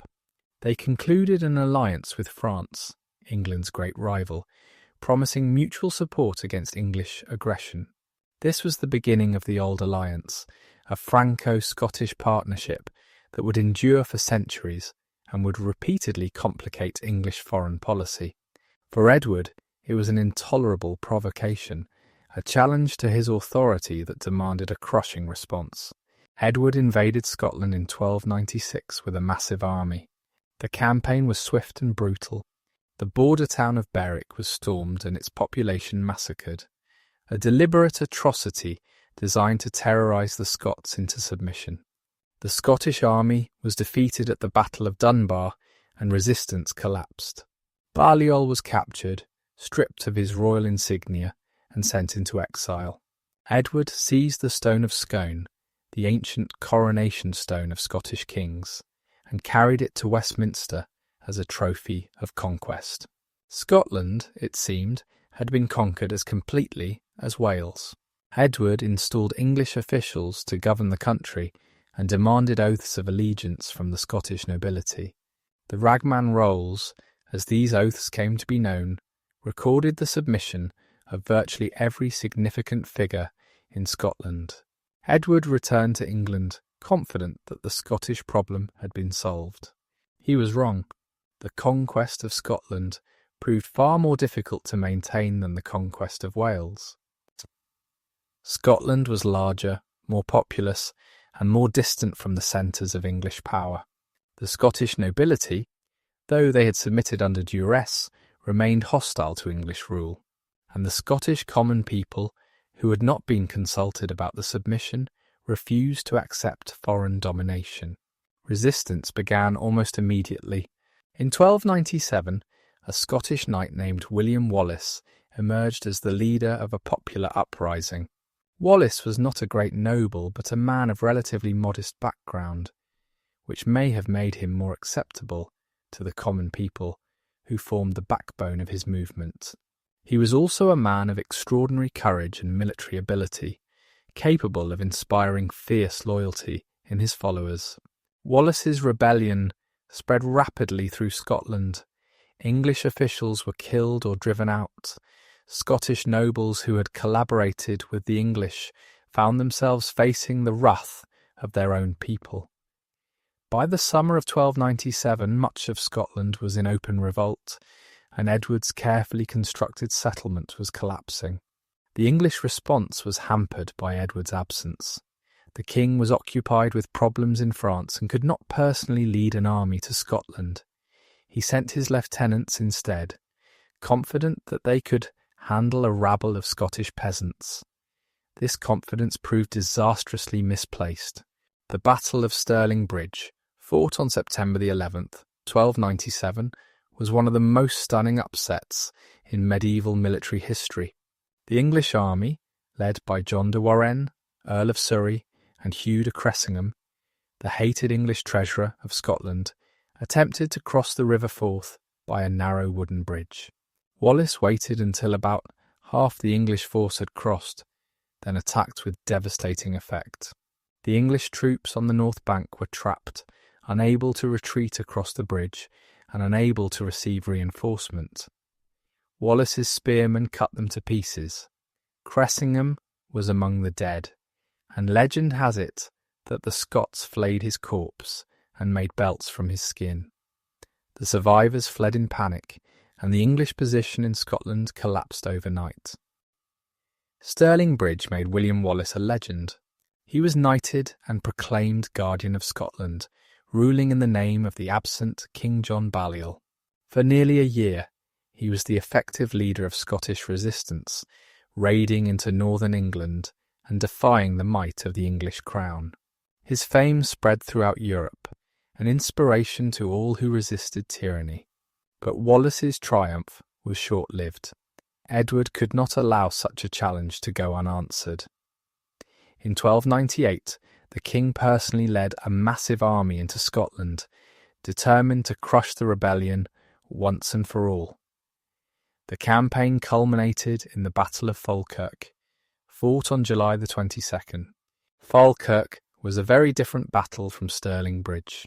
Wallace had assembled a large Scottish army, but he knew he could not match the English in open combat.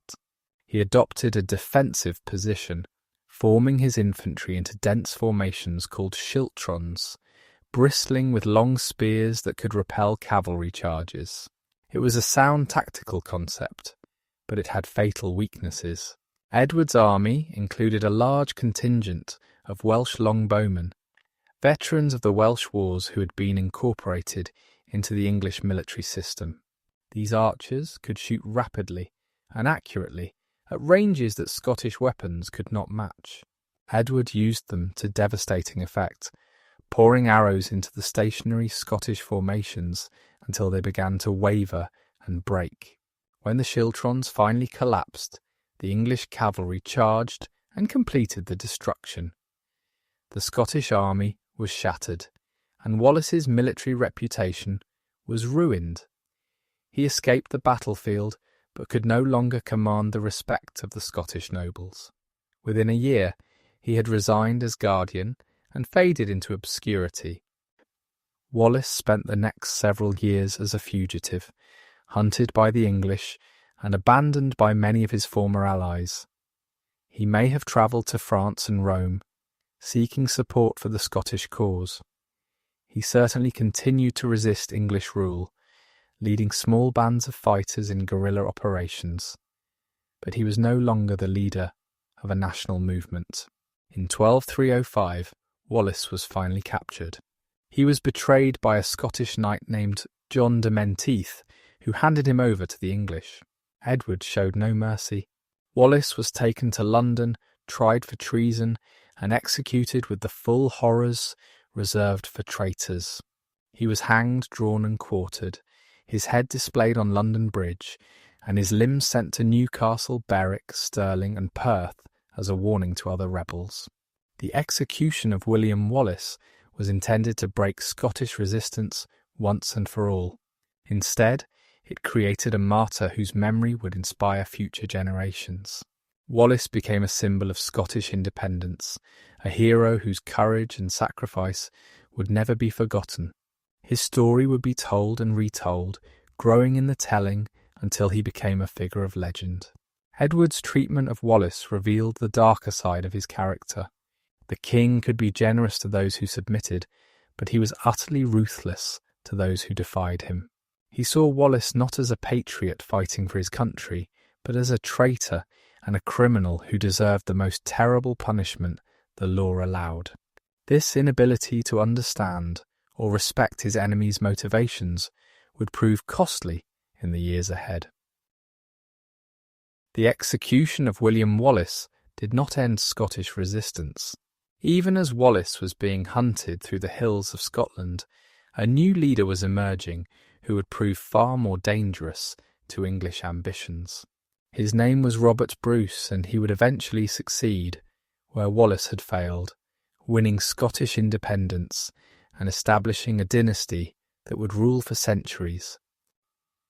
Robert Bruce came from one of the great noble families of Scotland.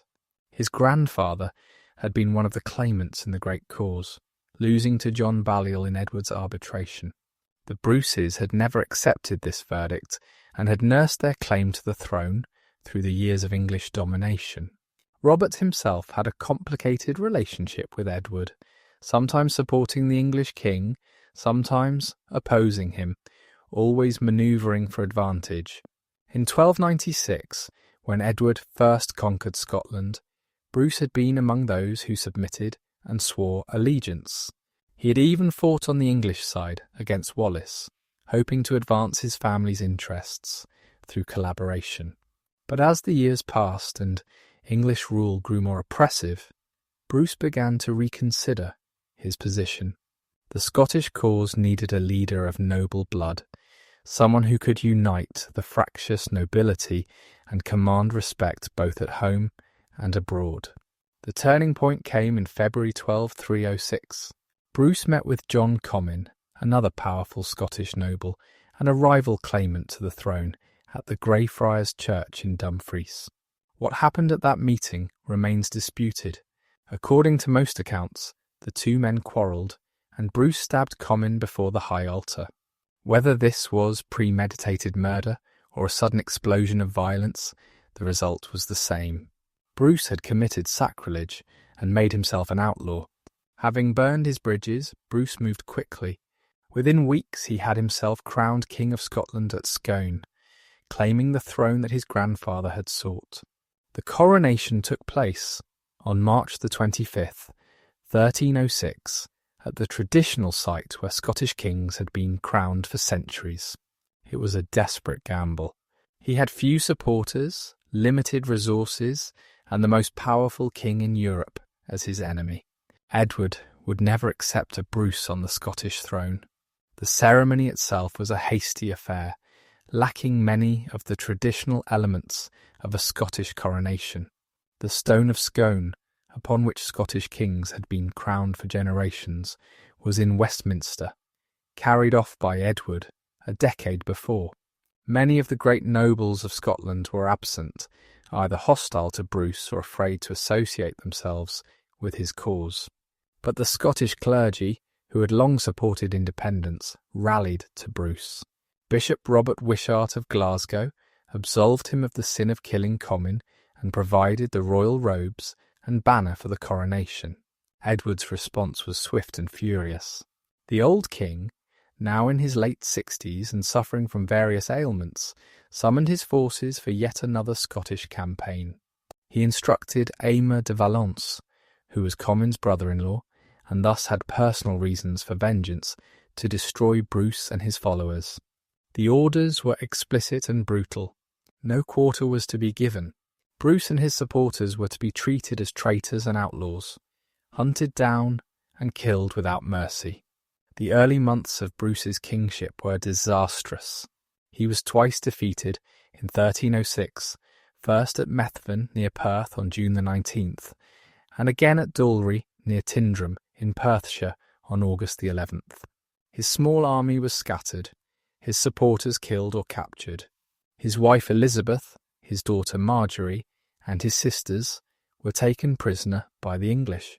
3 of his brothers were captured and executed, their bodies displayed as warnings to other rebels. Bruce himself became a fugitive, hunted through the highlands and islands of western Scotland. The stories of his wanderings during this period have become legendary. He is said to have hidden in caves, survived on whatever food he could find, and kept his cause alive through sheer determination when all seemed lost. The famous tale of Bruce and the spider, watching the creature try again and again to spin its web until it finally succeeded, dates from this period. Whether true or not, the story captures something essential about Bruce's character, his refusal to give up even in the darkest circumstances. Edward pursued his enemy with relentless determination. He established garrisons throughout Scotland, offered rewards for Bruce's capture, and punished anyone suspected of aiding the fugitive king. The women of Bruce's family were treated with particular cruelty. His sister Mary and the Countess of Buchan, who had placed the crown on Bruce's head, were imprisoned in cages hung from the walls of English castles, exposed to public view like animals in a menagerie.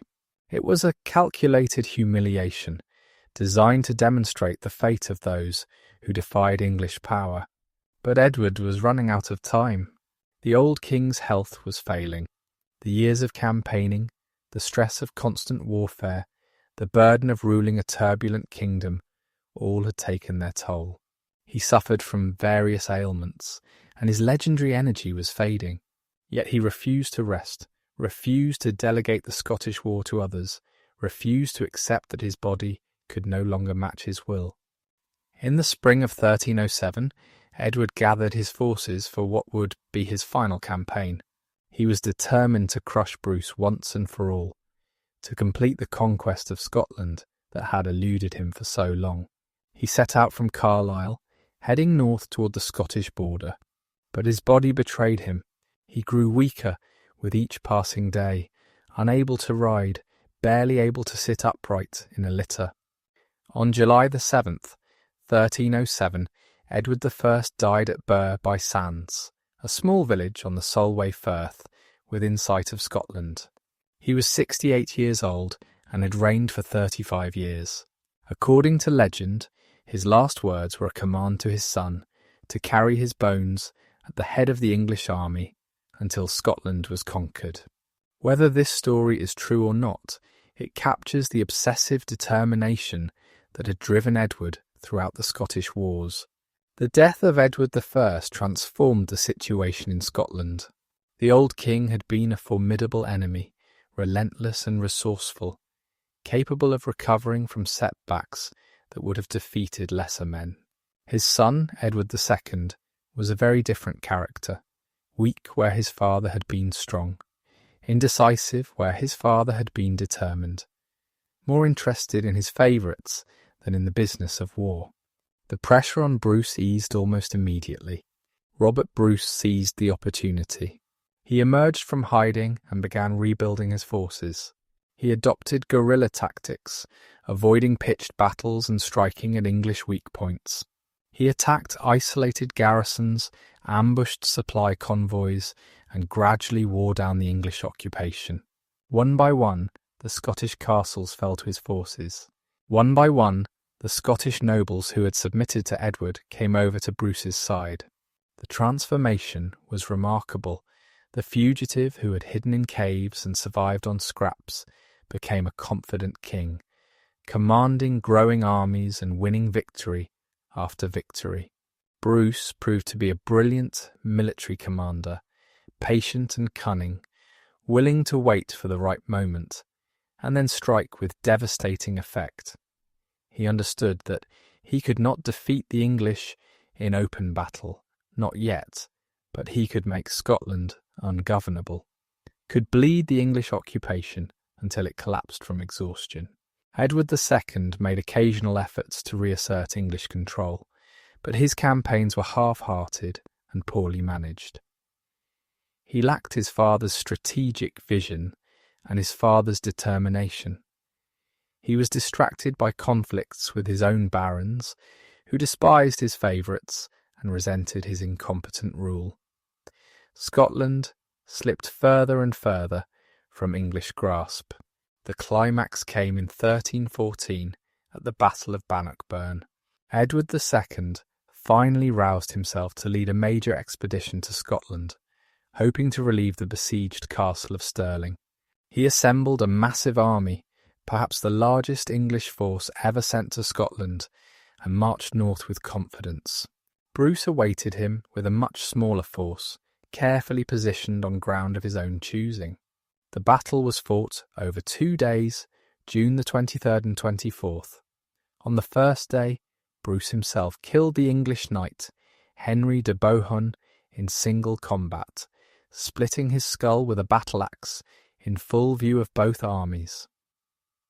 It was a dramatic demonstration of the Scottish king's personal courage and set the tone for what followed. On the second day, the main English army attacked the Scottish positions, but the ground favoured the defenders, boggy terrain that hampered the English cavalry and channelled their attacks into killing zones. The Scottish schiltrons held firm, their long spears creating an impenetrable barrier. When the English wavered, Bruce committed his reserves, and the wavering became a rout. The English army disintegrated. Thousands were killed in the battle and the pursuit that followed. Edward II barely escaped with his life, fleeing the field and eventually reaching the safety of Dunbar by sea. The English baggage train, with all its treasures and supplies, fell into Scottish hands. It was the most complete Scottish victory in the long history of Anglo-Scottish warfare. Bannockburn did not end the war. Fighting would continue for another 14 years, with raids and counter-raids across the border, sieges and skirmishes, diplomatic manoeuvres and failed truces. But the battle established Scottish independence as a fact that England could not reverse. Bruce had won, and Edward I's dream of conquering Scotland had died with him on the Solway shore. The contrast between Edward's success in Wales and his failure in Scotland is instructive. In Wales he had faced a divided enemy, multiple princes who could be played against each other and defeated in detail. In Scotland he faced a kingdom with a stronger sense of national identity, capable of uniting behind leaders like Wallace and Bruce. In Wales the terrain, though difficult, could be controlled through a ring of castles. In Scotland the distances were too great, the population too numerous, for such a strategy to work. Edward also made mistakes in Scotland that he had avoided in Wales.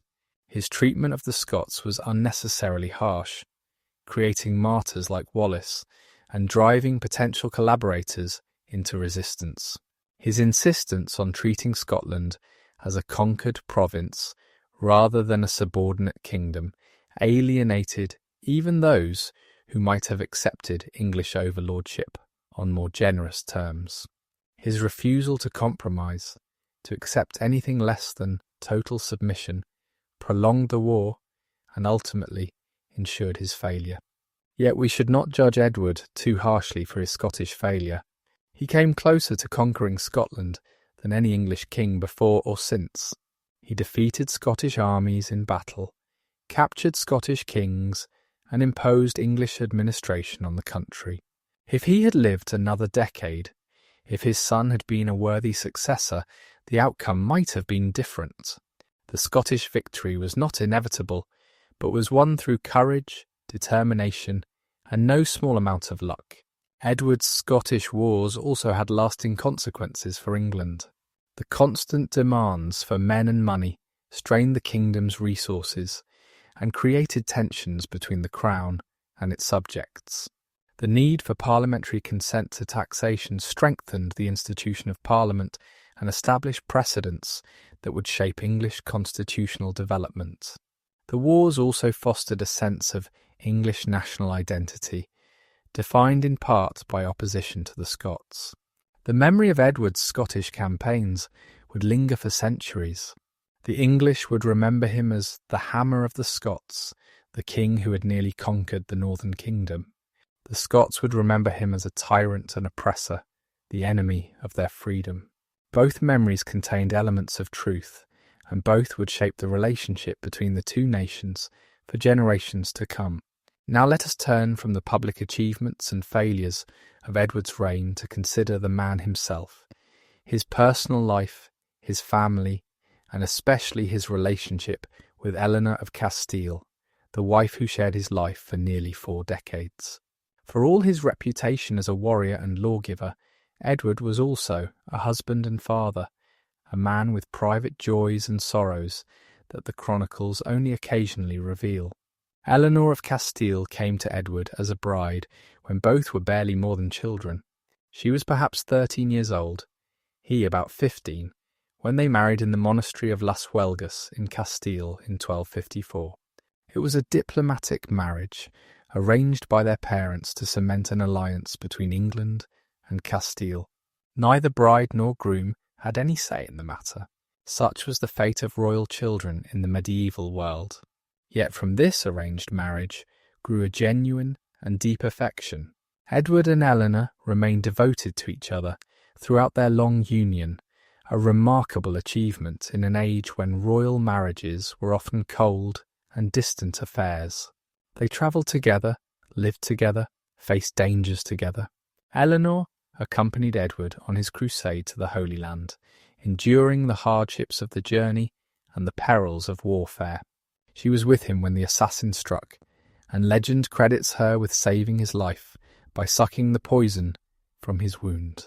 The couple had at least 16 children together, though the exact number is uncertain. Medieval record-keeping was imperfect, and some children may have died so young that their births were never recorded. Of those we know about, many died in infancy or childhood, a common tragedy in an age of primitive medicine and endemic disease. The grief of losing child after child must have been enormous, though Edward and Eleanor bore it with the stoicism expected of medieval royalty. The children who survived to adulthood included several daughters who made important marriages. Joan of Acre married Gilbert de Clare, Earl of Gloucester, one of the most powerful nobles in England. Margaret married John II, Duke of Brabant, strengthening English ties to the Low Countries. Elizabeth married Humphrey de Bohun, Earl of Hereford, and later John I, Count of Holland. Mary became a nun at Amesbury, dedicating her life to prayer and contemplation. The sons were fewer and more fragile. Alfonso, the eldest surviving son for many years, was groomed as heir to the throne, but died in 1284 at the age of 10. His death was a devastating blow to his parents, who had invested so much hope in him. The succession now depended on Edward of Caernarfon, born in Wales during the conquest, a sickly child who seemed unlikely to survive. But survive he did, eventually becoming Edward II. His relationship with his father was difficult. The old king was disappointed in his heir, who showed little interest in warfare or governance, and preferred the company of favourites to the business of ruling. Edward tried to mould his son into a worthy successor, but the effort largely failed. The contrast between the two Edwards would become painfully apparent after the old king's death. Eleanor of Castile was more than just a wife and mother. She was an active participant in the business of the royal household, managing extensive landholdings and pursuing her own economic interests with considerable skill. She acquired properties throughout England, building up a substantial portfolio of manors and estates. Some contemporaries criticised her acquisitiveness, accusing her of using her position to enrich herself at others' expense. But Eleanor was simply doing what any capable landowner did, maximising the returns on her investments. She was also a patron of the arts and learning. She brought Spanish and continental influences to the English court, introducing new fashions in dress, cuisine, and decoration. She supported scholars and artists, commissioning works that reflected her sophisticated tastes. The cultural life of Edward's court owed much to Eleanor's influence, though her contributions have often been overshadowed by her husband's more dramatic achievements. The Queen's health began to fail in the late 1280s. She had borne many children and endured many hardships, and her body was wearing out. In the autumn of 1290, while travelling with Edward through Lincolnshire, she fell seriously ill. The king halted his journey and stayed by her side as her condition worsened. On November the 28th, 1290, Eleanor of Castile died at Harby, near Lincoln. She was about 49 years old. Edward's grief was profound and lasting. He had lost not just a wife, but a companion, a partner, a friend. For nearly 40 years, Eleanor had been at his side, sharing his triumphs and his troubles. Now she was gone, and the old king was alone. He would marry again for political reasons, but he would never find another Eleanor. The king honoured his wife's memory with an extraordinary monument. As Eleanor's body was carried from Lincoln to Westminster for burial, Edward ordered that a cross be erected at each place where the funeral procession stopped for the night. These Eleanor crosses, as they came to be known, were elaborate Gothic structures, decorated with statues of the Queen and inscriptions commemorating her virtues. 12 crosses were built in all, stretching from Lincoln to London. Only 3 survive today, at Geddington, Hardingstone and Waltham, but they remain among the finest examples of medieval sculpture in England. The final cross stood at Charing, just outside London, giving its name to Charing Cross, one of the most famous locations in the city. The original cross was destroyed in the 17th century, but a Victorian replica now stands in front of Charing Cross railway station, a reminder of Edward's devotion to his first wife. Eleanor was buried in Westminster Abbey, in a magnificent tomb near the shrine of Edward the Confessor.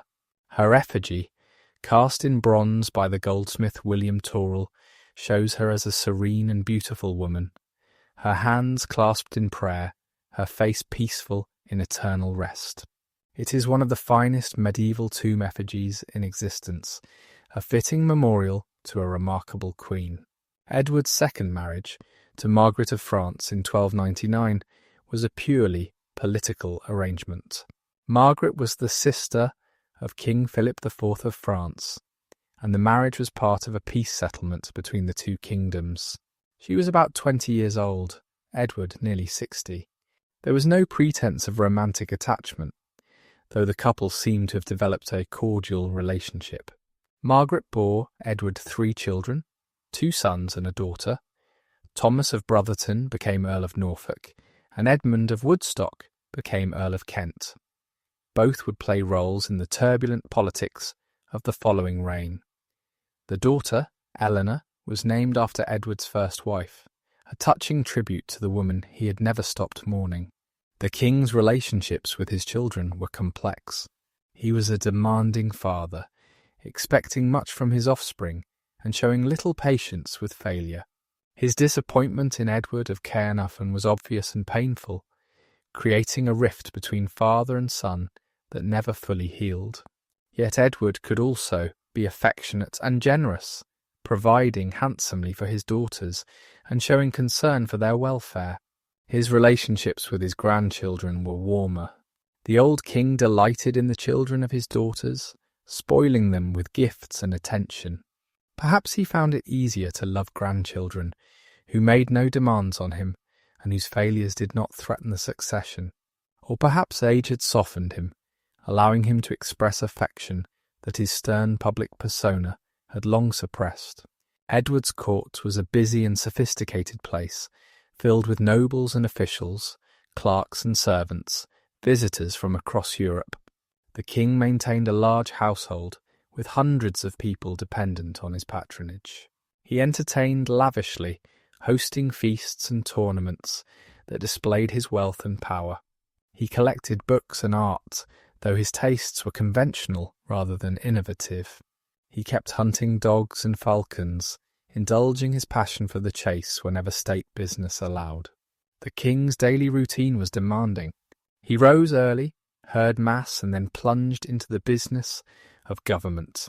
He met with his council, reviewed documents, heard petitions, and made decisions on matters great and small. He travelled constantly, moving from place to place throughout his realm, showing himself to his subjects and keeping his officials on their toes. He worked long hours, driving himself and his servants to exhaustion. His health was generally good, at least until his final years.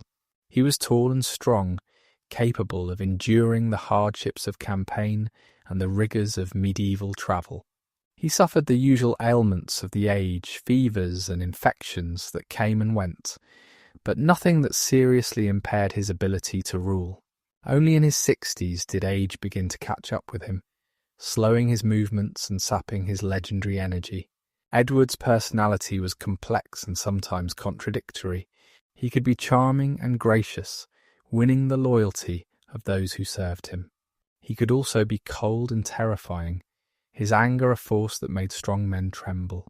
He was capable of great generosity and great cruelty, sometimes in rapid succession. He never forgot a slight and seldom forgave an enemy.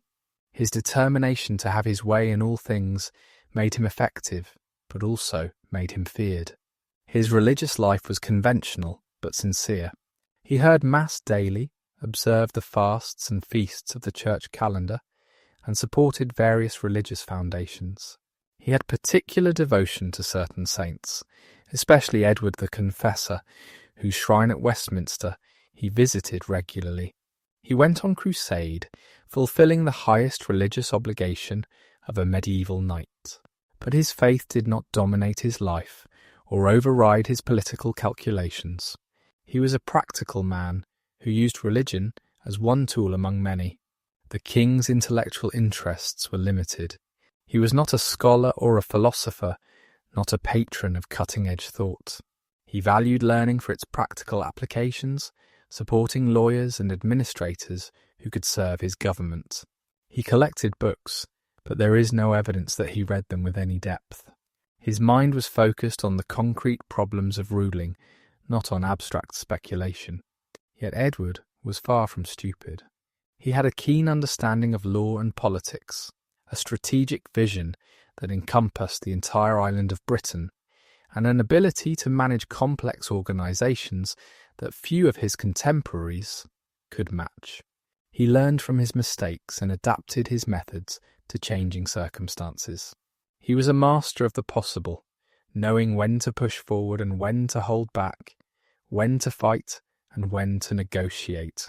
The final years of Edward's reign were dominated by the Scottish War, that endless struggle that consumed his resources and his energy without ever reaching a satisfactory conclusion. But other challenges also demanded attention. Relations with France remained tense, requiring constant diplomatic effort. The English barons grew restless under the burden of taxation and military service. The church asserted its privileges against royal encroachment, and Edward's own body, worn by decades of campaigning, began to fail. The conflict with France had flared into open war in 1294, when King Philip IV seized the English territory of Gascony. Edward responded with a coalition of allies, including the Count of Flanders and the King of Germany, hoping to pressure France from multiple directions. But the coalition proved fragile, and Edward's continental campaigns achieved little. The war dragged on for years, draining the treasury and distracting attention from Scotland. Peace with France came in 1299, sealed by Edward's marriage to Margaret of France. The treaty restored Gascony to English control and established a truce that would last for the remainder of Edward's reign. But the underlying tensions remained unresolved. The English king still held French territory as a vassal of the French crown, a source of endless complication and potential conflict. The 100 Years' War, which would consume the 14th and 15th centuries, had its roots in the unfinished business of Edward's reign. The burden of Edward's wars fell heavily on his subjects. The king needed money, vast amounts of money, to pay for armies and castles, ships and supplies. He taxed his people relentlessly, demanding contributions from every class and every region. He seized the wool trade, forcing merchants to sell their goods to the crown at fixed prices. He borrowed from Italian bankers, pledging future revenues to pay for present expenses. These financial pressures created political tensions. The barons resented the constant demands for military service and the heavy taxes that fell on their estates. The clergy objected to royal taxation of church property, claiming that only the Pope could authorise such levies. The merchants complained about interference with trade and the arbitrary seizure of their goods. Even the common people, who had little voice in politics, felt the weight of royal exactions. The crisis came to a head in 1297. Edward was preparing yet another expedition to France, demanding yet another round of taxes and military service. The barons, led by the Earls of Norfolk and Hereford, refused to serve. They presented a list of grievances, demanding that the king confirm Magna Carta and promise to respect the rights of his subjects. It was the most serious challenge to Edward's authority since the civil war of his youth. Edward was furious, but he was also pragmatic. He needed the barons' support for his wars, and he could not afford a domestic conflict while enemies threatened abroad. He agreed to confirm Magna Carta and to add new provisions limiting his power to tax without consent. The Confirmatio Cartarum, as this agreement was called, was a significant constitutional moment, strengthening the principle that the king could not act arbitrarily, but must respect the law and the rights of his subjects. The king honoured these commitments reluctantly and incompletely. He sought papal dispensation from his oaths, arguing that promises made under duress were not binding. He continued to push the boundaries of his power, testing how far he could go without provoking another confrontation. But the precedent had been set. Future kings would find it harder to tax without consent, harder to ignore the complaints of their subjects, harder to rule as absolute monarchs. Edward's treatment of the Jews represents one of the darkest chapters of his reign. Jews had lived in England since the Norman conquest, serving as moneylenders and financiers in an economy that prohibited Christians from charging interest. They were legally the property of the king, protected by royal authority, but also subject to royal exploitation. Previous kings had taxed them heavily, sometimes ruinously, treating them as a source of revenue to be squeezed whenever funds were needed. Edward's policies toward the Jews grew increasingly harsh. In 1275, he issued the Statute of the Jury, which prohibited Jews from lending money at interest and encouraged them to take up other occupations. This was presented as a reform, an attempt to integrate Jews into the broader economy. But it was also an attack on the economic foundation of Jewish life in England, making it impossible for most Jews to earn a living. The situation deteriorated further in the following years. Jews were accused of coin clipping, the crime of shaving metal from coins, and hundreds were arrested and executed. The accusations were largely false or exaggerated, but they served to justify further persecution. Anti-Jewish sentiment, always present in medieval Christian society, was deliberately inflamed by royal propaganda. In 1290, Edward took the final step. He issued an edict expelling all Jews from England, giving them until November the 1st to leave the kingdom. Those who remained after that date would be executed. It was the first national expulsion of Jews in medieval Europe, a precedent that other kingdoms would later follow. The expulsion was popular with many of Edward's subjects, who owed money to Jewish lenders and were happy to see their creditors removed. The Church approved, viewing the Jews as enemies of Christ who had no place in a Christian kingdom. Edward himself may have believed he was doing God's work, purifying his realm of unbelievers, but the expulsion was also a crime, a mass persecution that destroyed an entire community and sent thousands of people into exile. The Jews would not return to England for over 350 years until Oliver Cromwell permitted their readmission in the 1650s. The expulsion left a lasting stain on Edward's reputation, a reminder that even great kings can commit great wrongs. The final years of Edward's life were marked by declining health and mounting frustration. The Scottish War continued without resolution, consuming resources and energy that the ageing king could ill afford. Robert Bruce remained at large, gradually rebuilding his strength and winning back the territory that Edward had conquered. Each year brought new setbacks, new disappointments, new evidence that the Scottish conquest was slipping away. Edward refused to accept defeat. He continued to plan campaigns, to raise armies, to pursue his enemies with the determination that had characterized his entire reign. But his body could no longer match his will. He suffered from various ailments, and his legendary energy was fading. The tall, imposing figure who had dominated English politics for decades was becoming a frail old man.